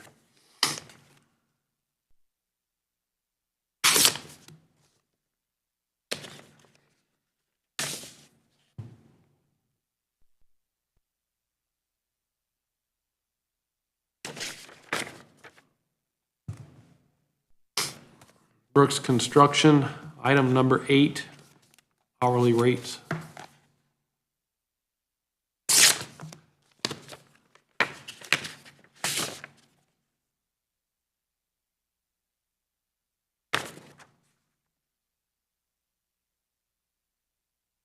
Like Brooks, they give us 2 pages of every piece of equipment they got.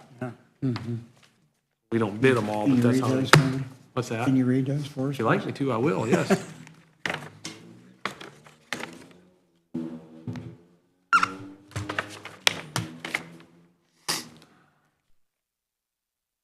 This one says Center Concrete, Stafford Gravel. Not sure. This one was addressed to the commissioners, so I'm not.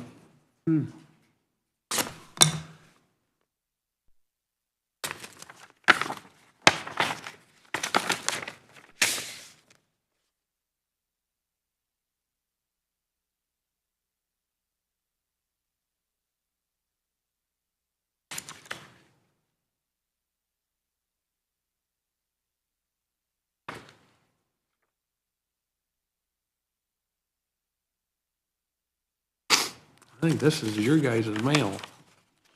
It could be.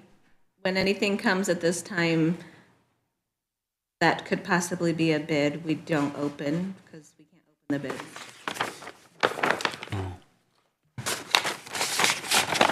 So, Mr. Hartman. And this one's Mr. Watson, the same place. And one for Todd.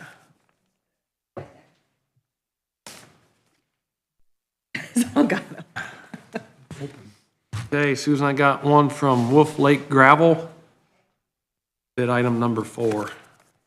I agree with you, though, that looked like a bid that come to us. Yeah.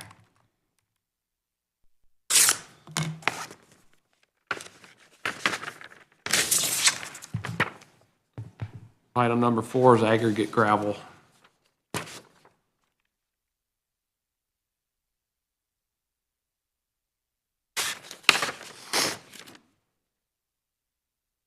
Have Pulver and Sons, bid item number 6.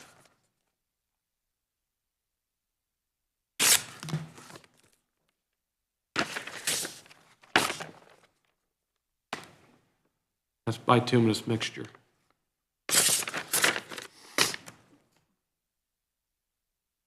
Pulver and Sons, bid item number 8, should be hourly rates.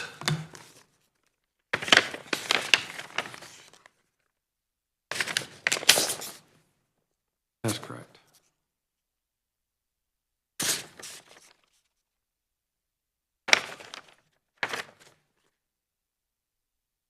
Here's my Stafford.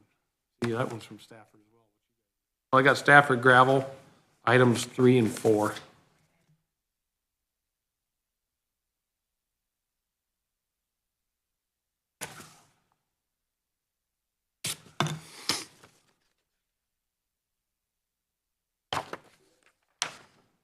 That is aggregate limestone, Susan.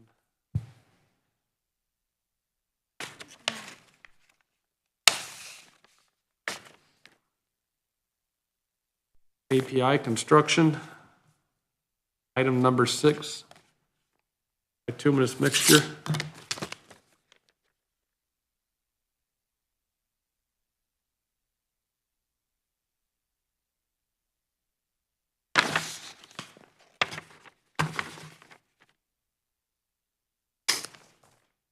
Stone Street.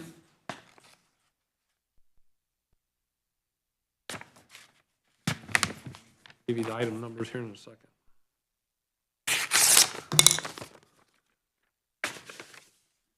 The writing on the front's not very clear.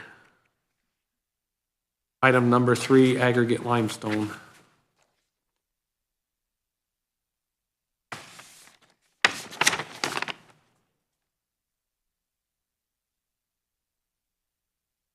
Air marking.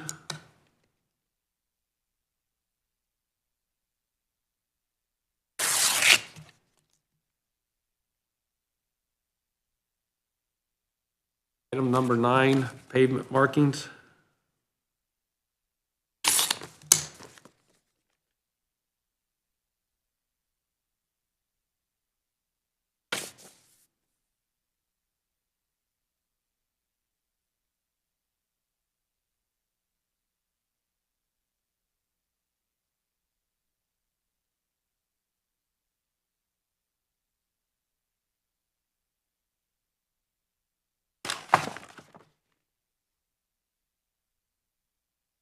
Clifford aggregate.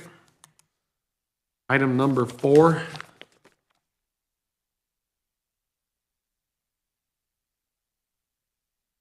Getting down there.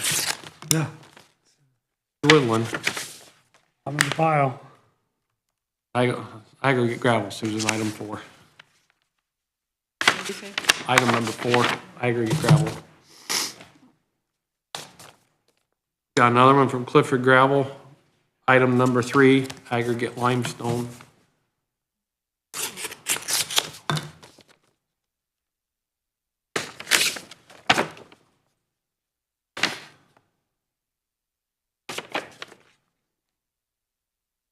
Another one from Clifford.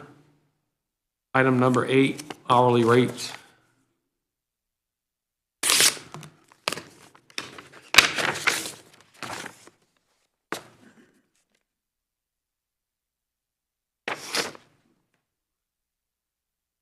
One from Knott Drainage and Excavating.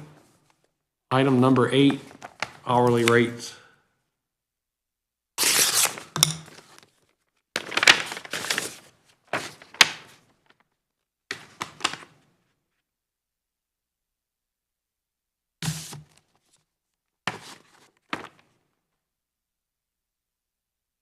Three Rivers Barricade. Item number 9, pavement markings.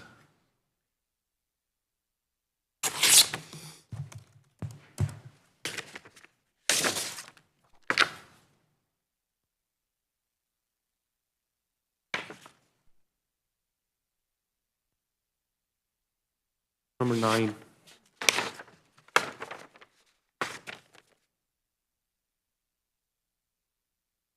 Dixon Sand and Gravel. Item number 4.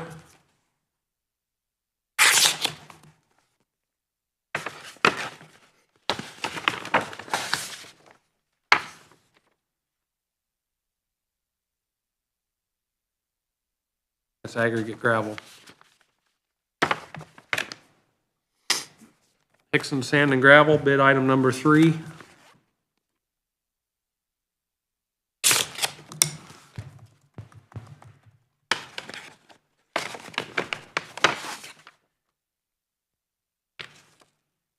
That one's aggregate limestone. Dixon Sand and Gravel, item number 4.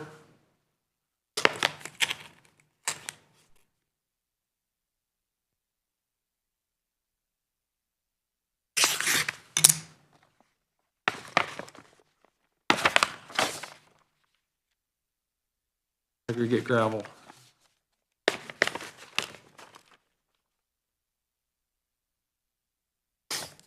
Hickson Sand and Gravel, item number 3. There's 2 different locations again. Locations.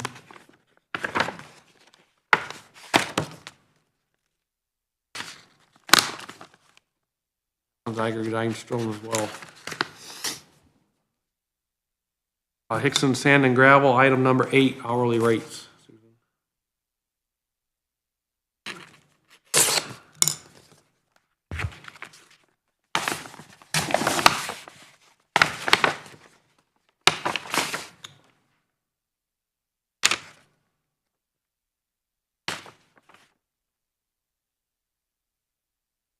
One from Sieber Brothers.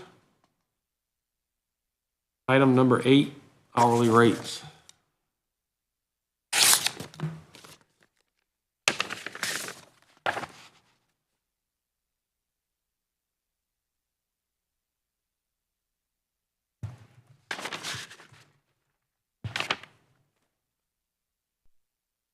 One from Specialties Company. Item number 11.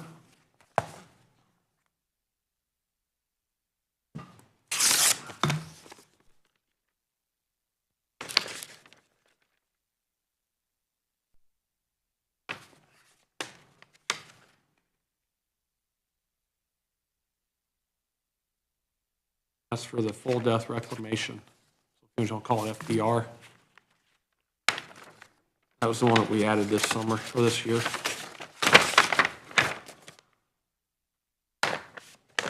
Last one. Series Solution. Item number 2, diesel fuel.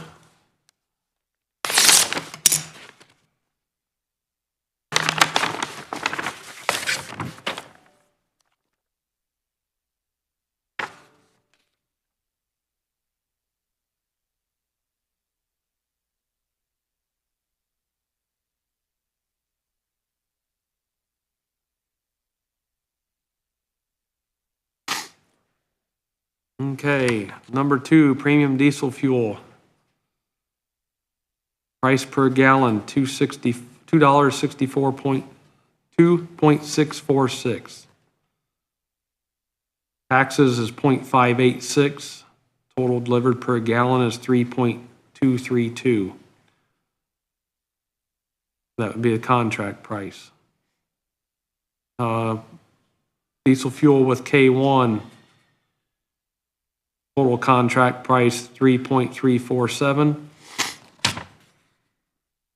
Today's open market price, 2.501, with taxes would be 3.087. Today's open market price with K1, 3.202.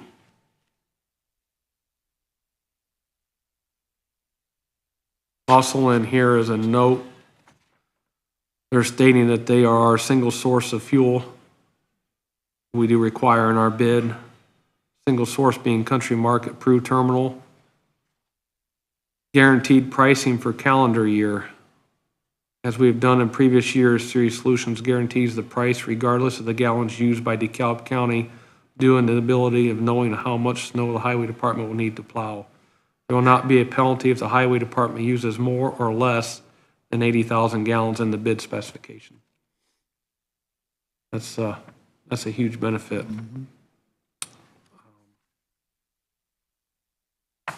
That's our bids. Okay.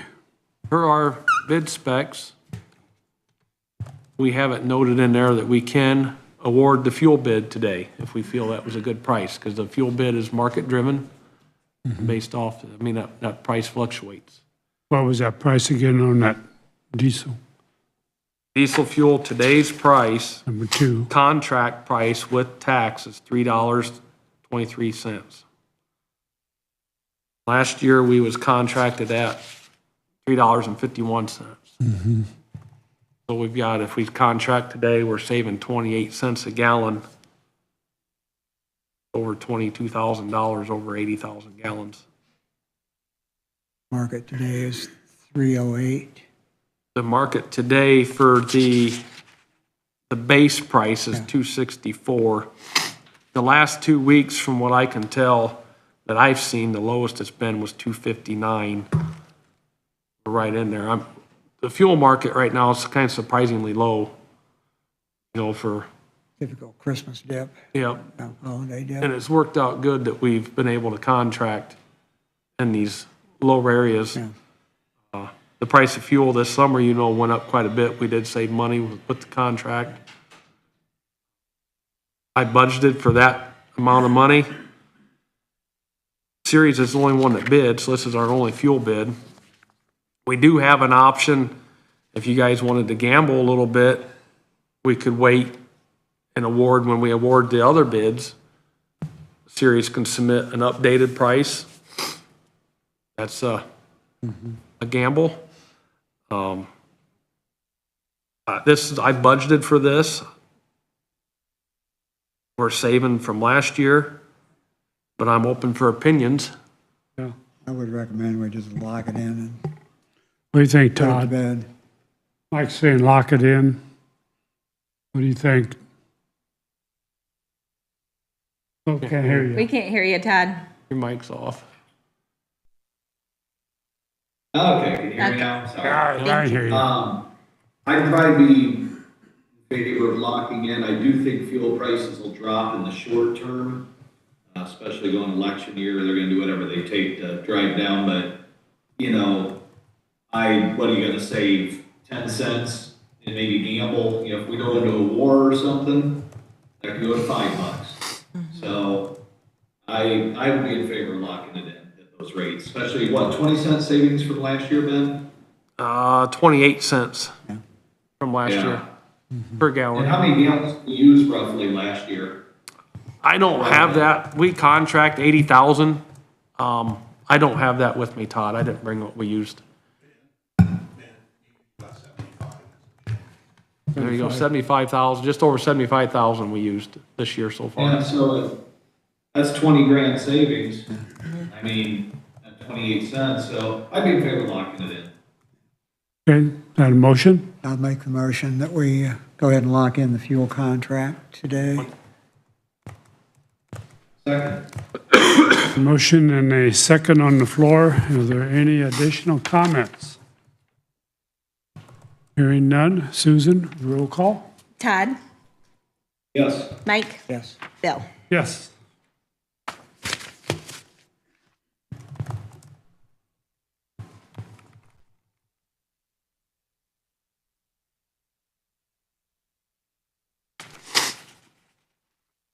Hey, got your orders there, Bruce. Okay, appreciate it. Thank you. You don't have to sign nothing on there, Bill. He'll send that to me. Okay. We've got it in the minutes and you guys approved it. So the only other thing I will need from you guys today then is to allow them to accept all bids, to take them under advisement, and I will bring them back to you the first meeting of the year, which would be January 8th. January 8th is your first meeting? Second. Isn't it? January 2nd. Second is Tuesday. I think it's the 8th. That's the 8th. The 8th. Is that, okay. Yeah. So I will bring these back with a recommendation on January 8th. Okay. I would make that motion. I'll second that. A motion is second. Additional comments? All those in favor signify. Roll call? Todd, Yes. Mike, Yes. Bill. Yes. And then can I have that? This. So he will send me, I'll send you a copy of this and then the signed contract with him. I'll get you that one as well. Okay. Is there anything, does anyone have any questions on the bids that I opened today? Any questions or anybody like to see one or have a number? You're good to go then, Ben. Okay, well, thank you, guys. Took a little longer than usual, but. Well, is bid what opening it- always does. Is what it is. A lot of bids, a lot of envelopes. Okay, let's move on to Mary. No? I have Mary on my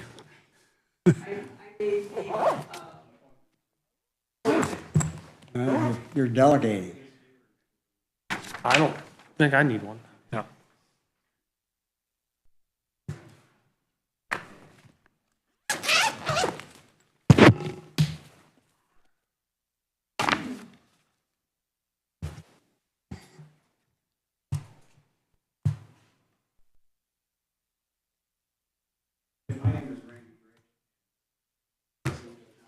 Is that microphone on?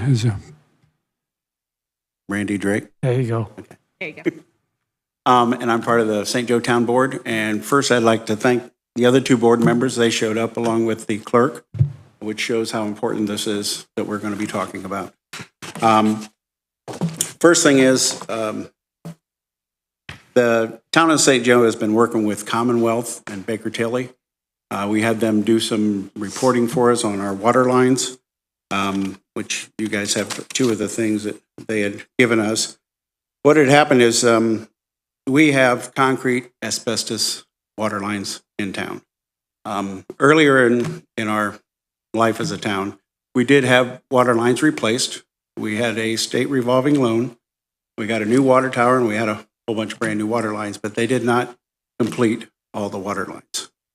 So we still have, which are unsafe water lines in St. Joe. So we, like I said, we had Baker Tilly and Commonwealth come through, look it all over, give us some numbers and see what we needed to do. The town board is looking forward to doing 4.1 and 4.2 that is on your paperwork. There's two projects that we're looking into getting completed, which will be taking out the rest of the asbestos lines in town. The next thing is like I said before, when we had the water lines done and the water tower done, we got a state revolving loan. Since then, we've paid that off the last couple of years, and so we're free and clear. We just have a small problem with getting another state loan. And that's where hopefully you guys can help us. The concern is for our residents. When we got on the board, we've looked through it and we've seen water lines. We didn't realize it until one of our employees brought it to our attention that they were concrete asbestos lines. So we have the areas mapped out. Baker Tilly, like I said, came in with Commonwealth and they figured out what it's going to cost us in order to replace all those lines, which is on the second sheet I'm going to read off. It's the alternative review meetings. And what it is, replace the existing asbestos cement water mains with new adequate sized water mains. The existing AC pipe would be abandoned in place due to the potential of hazards from the ground. Okay, that's one of the ones we're wanting to do. Also, on the west end of town, we have a non-loop system, which also has the asbestos lines, and we'd like to finish that loop. One of the things that are on the asbestos line that the fire department will not use one of our hydrants because they feel they will collapse it if they try and get water from it. So we'd like to replace that and loop it around so that way it always, the citizens have continuous fresh water. Most of everything has been looped, but we still have this asbestos problem. So what I'm asking, what we are asking, the town board is asking, we've talked it over a few times, and Baker Tilly has let us know that if we want to do anything, we're going to have to raise the rates for our citizens. They're used to paying $31 a month for our water. As far as we are a low-income town, so Baker Tilly says if you want to get it, you'll have to bring it up to $90 a month, which we would lose quite a few people if we did that. Because recently, I don't know if you know, but the sewage line, we're having to redo the pump area, so that's already been raised on them. So we're trying to stay away from any more hardships than what we've already done. So we looked at all the different options. We are looking into getting another state loan. That's what we're after. We're also looking into getting any grant money that we can get that will help us get these done. We are asking you guys, as far as the ARPA money, I don't know what you have or what is left, but we are asking if there's any way that you guys can help us with part of it, because the further we can get it down, as far as a state revolving loan, the less we'll have to raise the water rate. It is almost for sure we're going to have to raise it. It's just when you raise it 3 times what it is now. We just see people moving out of town, and we've had people move out of town since 2000. The new census just came out as far as all the facts, and I've been looking at it, and from 2000 on, it's been a negative in our town. So we'd like to bring it back to a positive. We're working on a couple of different projects. This is one of the big ones that we feel that would really help if the citizens know that we're trying to take care of them. So with that, the clerk has been working real close with Baker Tilly and Commonwealth. If you guys have any questions, if I can't answer them, she is also here, Dan's here, and Mary's here. So do you have any questions? Commissioners, questions? The 1.8 million is what the That's total the total, cost of the yes. project, including the loop. Is Yes. that correct? Okay. Yeah, on your sheet, it shows the two different ones that we have. The front is just the single removing the asbestos without doing the loop. But to me, we have houses on the other side of the track, and it's on the other side of the track that needs that fire hydrant. So we really would like to see both of them completed, so that way, like I said, one on the other side of the tracks, people will feel safer. Obviously, getting rid of the asbestos lines is going to make them all feel better about the water they're drinking and using. One other thing that I've researched, that asbestos lines only last so long. So anytime we might be getting some leaks, and not just one, it'll be 2, 3, 4, 5. And so we're going to have to dig. I'd rather dig safely without these lines blowing apart that we have to get down in. Asbestos is never a good word to throw around. Yeah, and I didn't want to do that, but we have, Yeah, well, no, I understand. we got to get it Yeah. taken care of. So Yeah. Well, that's a big thing on the new board coming in, that we're going to get it taken care of some way. Well, it's certainly a health issue, Yes. and one of a number of health issues we've got in the southeast part of the county. Mhm. Have you had any preliminary conversation with IFA on the revolving fund loan as far as? Now, you've been working with a couple of the loans? She's got all the facts. Putting you She's on the the spot, clerk. Angela. She's the clerk. She's got all the money facts. I'm Angela Snyder. I'm the town clerk. So we are currently in the process of doing our application for the state revolving fund. And we are also intend to look at the USDA bond. And I have a meeting this Thursday with Northeast Indiana Communities. We're going to see what type of grant opportunities they also have. So our intention is to try to do everything we could possibly do to lower the amount of dollars that we need to put out as a whole. So with Baker Tilly and Commonwealth, our intention is to apply for the whole 1.8 because that is due in April. And then our like goal is that we can get enough of the funds either donated and grants and the USDA loan to take that back. Because right now, and it's in the paperwork, but paperworks aren't very fun. If we just do the full project in the state revolving bond, Baker Tilly says that we need to raise our water bill to $91.76. So, and if we just did the USDA loan and the full project, then it would need to go up to $88.66. So our intention is if we can reduce that to what we need to apply for both of those loan programs, that we could get our water bill to $50.22, which is still a $20 addition, well, roughly a $20 addition to the water bill. But my only concern is I deal with the people that pay their water bill, and there are a lot of people that currently struggle to pay their water bill at $31.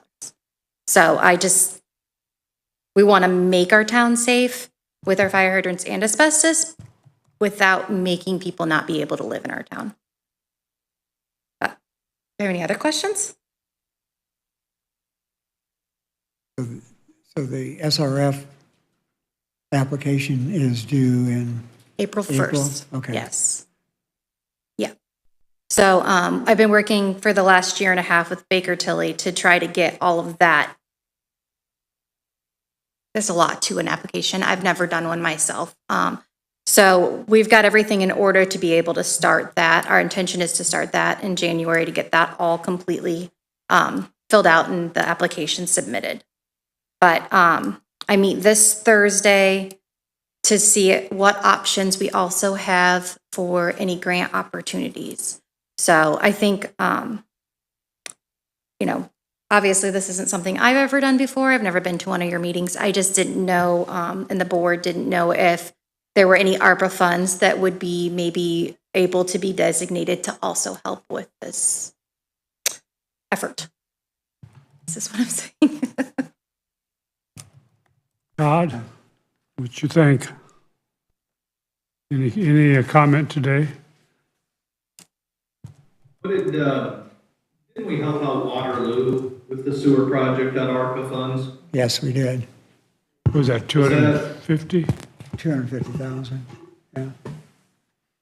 And didn't we pay for a study too on ARPA funds for sewer up north in the Ashley Hudson area? I can't remember. Yeah, that was a three-way split between town of Ashley, Steuben County, and DeKalb County. Right. Okay. And I think we need to look at that ARPA account because we're still dealing with the broadband issue. We've kind of already decided what to spend the money on, and now it seems like we might be reshuffling a little. I think we need to see how much money is being requested exactly and how we would do it if we were entertaining doing it. Yeah, and I took a look at what's been appropriated so far, and I think there's probably some there that's not going to get used for the original purposes. So I think that there's probably, I think we can make some available if we want to do that. And, given the circumstances, I would certainly be in favor of taking a look at it. I don't know how so your SRF application is going to be for the full 1.8, is that what I heard you say? Yes, because some of those grants that we're going to apply for, they won't come in until after the application is. Well, yeah, that's what I'm trying to figure out how the timing works on this. So basically, if the revolving fund gave you the 1.8 and we were able to participate with some ARPA funds and you get a grant or whatever, that'll just lower the amount you actually take out of the revolving fund. Is that correct? Yes, we've talked about it, and anything that we get in will go straight towards it. So if we get the 1.8, whatever comes in will go straight in. Okay. So that way it'll lower it, so that way we don't have to raise the water rates. Well, we have to have a commitment of those funds in 2024. Yeah. We have to finalize this and get this all ironed out. But it's going to take us probably another meeting or so to get that accomplished. Yeah. I'm not against participating, but we got to see where we really at, what our priorities are at with what's left in that fund. But If you would, let us know when you're going to talk about it, and one of us will be here to Okay. represent St. Joe, and if there's any other questions, we'll make sure we get the answers. okay, All right? Yeah. I think in my mind I'm pretty clear what you're asking for, and I'd hate to see you have to raise those rates triple. That's tough, especially on top of the wastewater project that Yeah. we've got to do. And yeah. So this ought to put your infrastructure with the wastewater plant rebuild, and if you can Yeah. get this accomplished, that'll really put your water and sewer infrastructure in good shape for a long time. So give us a little time. We'll work through this and figure out what we can do, what we need to do, and Yeah. we'll get with you. Just, Mike, you got my email, or you got all of our? Yeah, I've emails, I got think, your, so- I've got your email, I got you- Mary's on speed dial, and Okay, I've got Angela's information too. All right. And you're working with Jeff Rao at Baker Tilly, so, okay. Okay. All righty. thank you very much. You bet.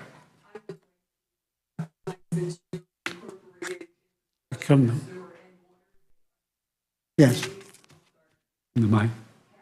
yes, they are.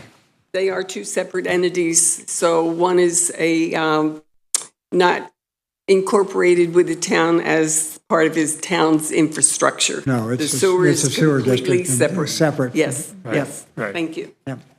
Thank you, Mary. Okay. Interesting. Jeff, Mr. Bassett. Sorry we're running a little bit late. Those are bigger problems than I have.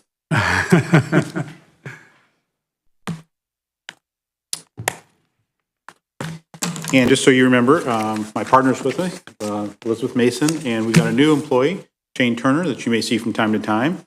He's an Auburn native that will start working with us, so you may see him. So did everyone get the document we had sent in for proposed recommendations for next year? I was not able to open that. No problem, I'll bring it to you real quick.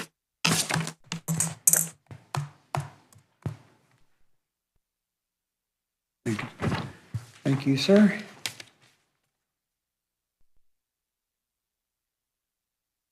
If you have a spare one, yeah.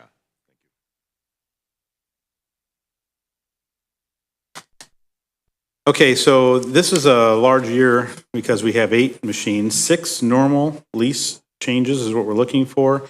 And we're looking to take 2 of the sheriff's machines back from purchases to leases. The leases, the purchase machines in the sheriff's department live a tough life, okay? And there's certain, in dispatch, and I think it's an intake, it's a tough environment. And so we thought we'd go back to leases instead of purchasing. That way we can get the machine on a regular schedule to be replaced. And so those 2 are being added as leases. The one thing that we're looking at this year is we've been very diligent about holding costs down as much as we possibly can. But we are looking at increased costs this year for a couple of different reasons. Larger machines and some of the bigger machines are coming due. Also, probably the biggest cost differential we have this year is your volume is up considerably on the color side. Okay, so a lot more color volume than we've had in the past. Now, we don't look at this until the end of the year and see where we're at, and then we find out what's happening. And when we talk about what your cost is going to be going forward, is actually what your costs are right now because we've been over the last year, so we know what's been happening. So what you're paying right now is the higher rates or the higher color volume. Jack had to run out. He stopped and said he was going to try to be here, but he had to get someplace else. And so we've been working with Jack on this quite a bit. And so we've went to all the high users. We identified the highest users for color and went to those departments to find out why and what they're doing differently.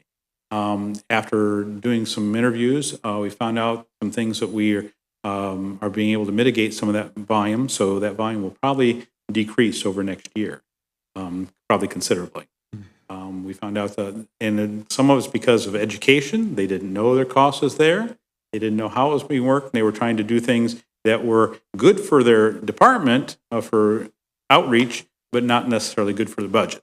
Okay, and so we've done that. Some of it came from the courts. Had some major cases this year that a lot of the things they were running, depositions had to be in color, and they wanted to do that. That's from the prosecutor's office and public defender. So we did some of that. We have made a concerted effort to go through all the machines, all the PCs, and make sure they're defaulted to black and white. As PCs have been replaced, they came in neutral, which meant they were into auto color, so they print color without really knowing it. Okay, so we're working with Jack in doing this to make sure that the color is taking off and it's being black and white as default. And when they run color, they will know they're running color because they're actually selecting color. So that's contributed to the most of our increase this year is the color volume has increased quite a bit. Other than that, your black and white volume is very similar to what you had before. We went through the county and looked at all the rest of the equipment. We don't have any issues that we know about that anybody's brought to us. Just so you know why some of the reasons you're doing business with us too is the analyst that we have is provided to you at no charge to help Jack when he has issues, and he has worked with Jack quite a bit this year on the department because they're converting over to a new fax service. And so we've been putting a lot of those that into place. And so our analyst has been doing a lot of the work, so it takes it off of Jack's department too. So we've been taking care of it too. There are 54 machines currently in the county that are on this list. You do have a couple of departments that aren't on here because they've budgeted through those separate. Okay. So what we're asking today is to do an order confirmation for the machines we're coming up. They'll all be replaced in January, February timeframe. We'll bring the leases as they being replaced, but we're looking to get the commitment today so we can get the machines ordered so they'll be ready to go when the lease is up in each location. Mm-hmm. Are there questions? Okay. Questions, comments? I'm good. Good. Todd? No, good with what he proposed. Okay. Something we got to do. Well, Somebody want to make a motion to move make- forward? Is that, I don't know if we did or not. I'll make that motion. Okay, Mike? we'll make it official. Let's approve the recommendations for the copy machines for 2024 from Business Impressions. Thank you. Second, Todd? I'll second that. We have a motion and a second. Any additional comments? Roll call? Todd?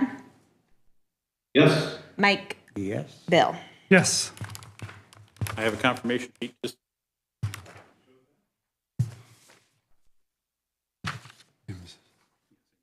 Yeah.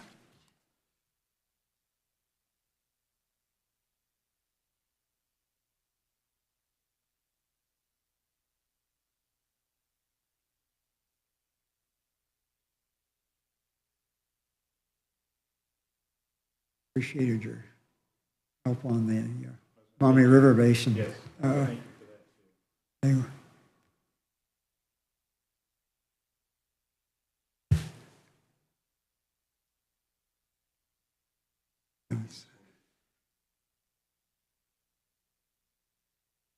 Yeah. one last thing, I do want to thank Mike publicly for giving our name to the Maumee River Basin. They came to us and we did work with them, so thank you very much for that. Appreciate it. well, that was the service that you guys did to kind of help them out when their machine went down was exactly the kind of customer service I told them to expect, so. He's held on, Appreciated that. he's held on to his machine longer than anybody we've had in a long time. To the point where it wasn't even printing or scanning. But he did have that machine for 20 years. So, He milked Says- every last penny. good product. He did. He got every nickel out of that. Yeah. Thank you very much. We appreciate the business and have a Merry Christmas. Thank you. Thanks, Jeff. Merry Christmas to you. Okay.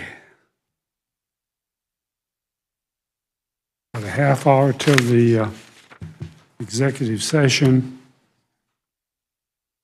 Anything else? Any miscellaneous? Yes, I just completed the research on the political affiliation and sent you guys an email on that.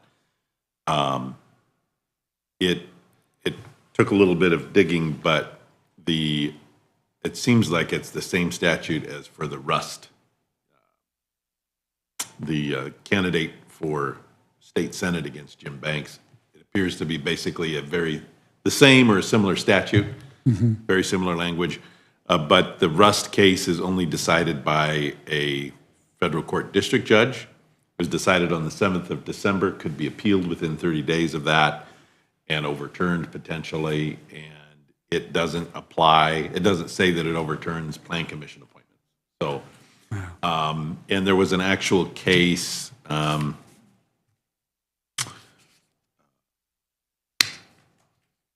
of the city of Bloomington had gotten involved with, in a particular case, and that's what keyed me on to what statute applied. And so I think that it's basically voting in the prior two primary elections. I sent you a copy of the statute to look at, so you can go over that, or the political party chairman approving it. So very similar to the Rust situation. Okay. We'll keep digging. Anything else? We've got a note here, and it's from the LTD Property Group. They want to buy some ACE property from the county. It's the Holman Building. And the lot it sits on it looks like it's outlined in the bold blue.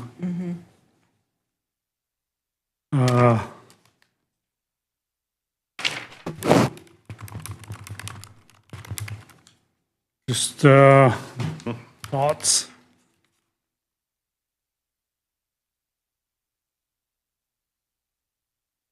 Isn't that where a lot of stuff is stored for maintenance? Yeah, there's some maintenance things, quite a bit in there. And some cars? Are there any sheriff cars or anything in there? I don't think so. Okay. No, they're all outside. We're in the pole barn. This doesn't include the pole barn. I think we can, if we do it in a future meeting, we could have an executive session to deal with a real estate purchase. Yeah, I think that's probably a And wiser. I have something that I could add, but I don't really necessarily want to add in a public meeting Yeah, about this. yeah. So that would be my recommendation, is that we would schedule it for an executive session sometime in January. Okay. I would agree, because there Yeah, you are- might know the same thing I'm thinking of. There's Okay. a number of other moving parts. Yes. That could all fit in. Yes. there, Yeah. Yep. I want to get this to Andrew, at least copies or something. Okay. There's quite a bit there. I'm not sure what our involvement is in that, I guess.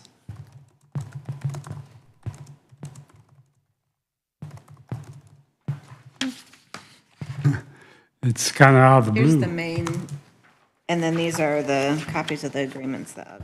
Yeah.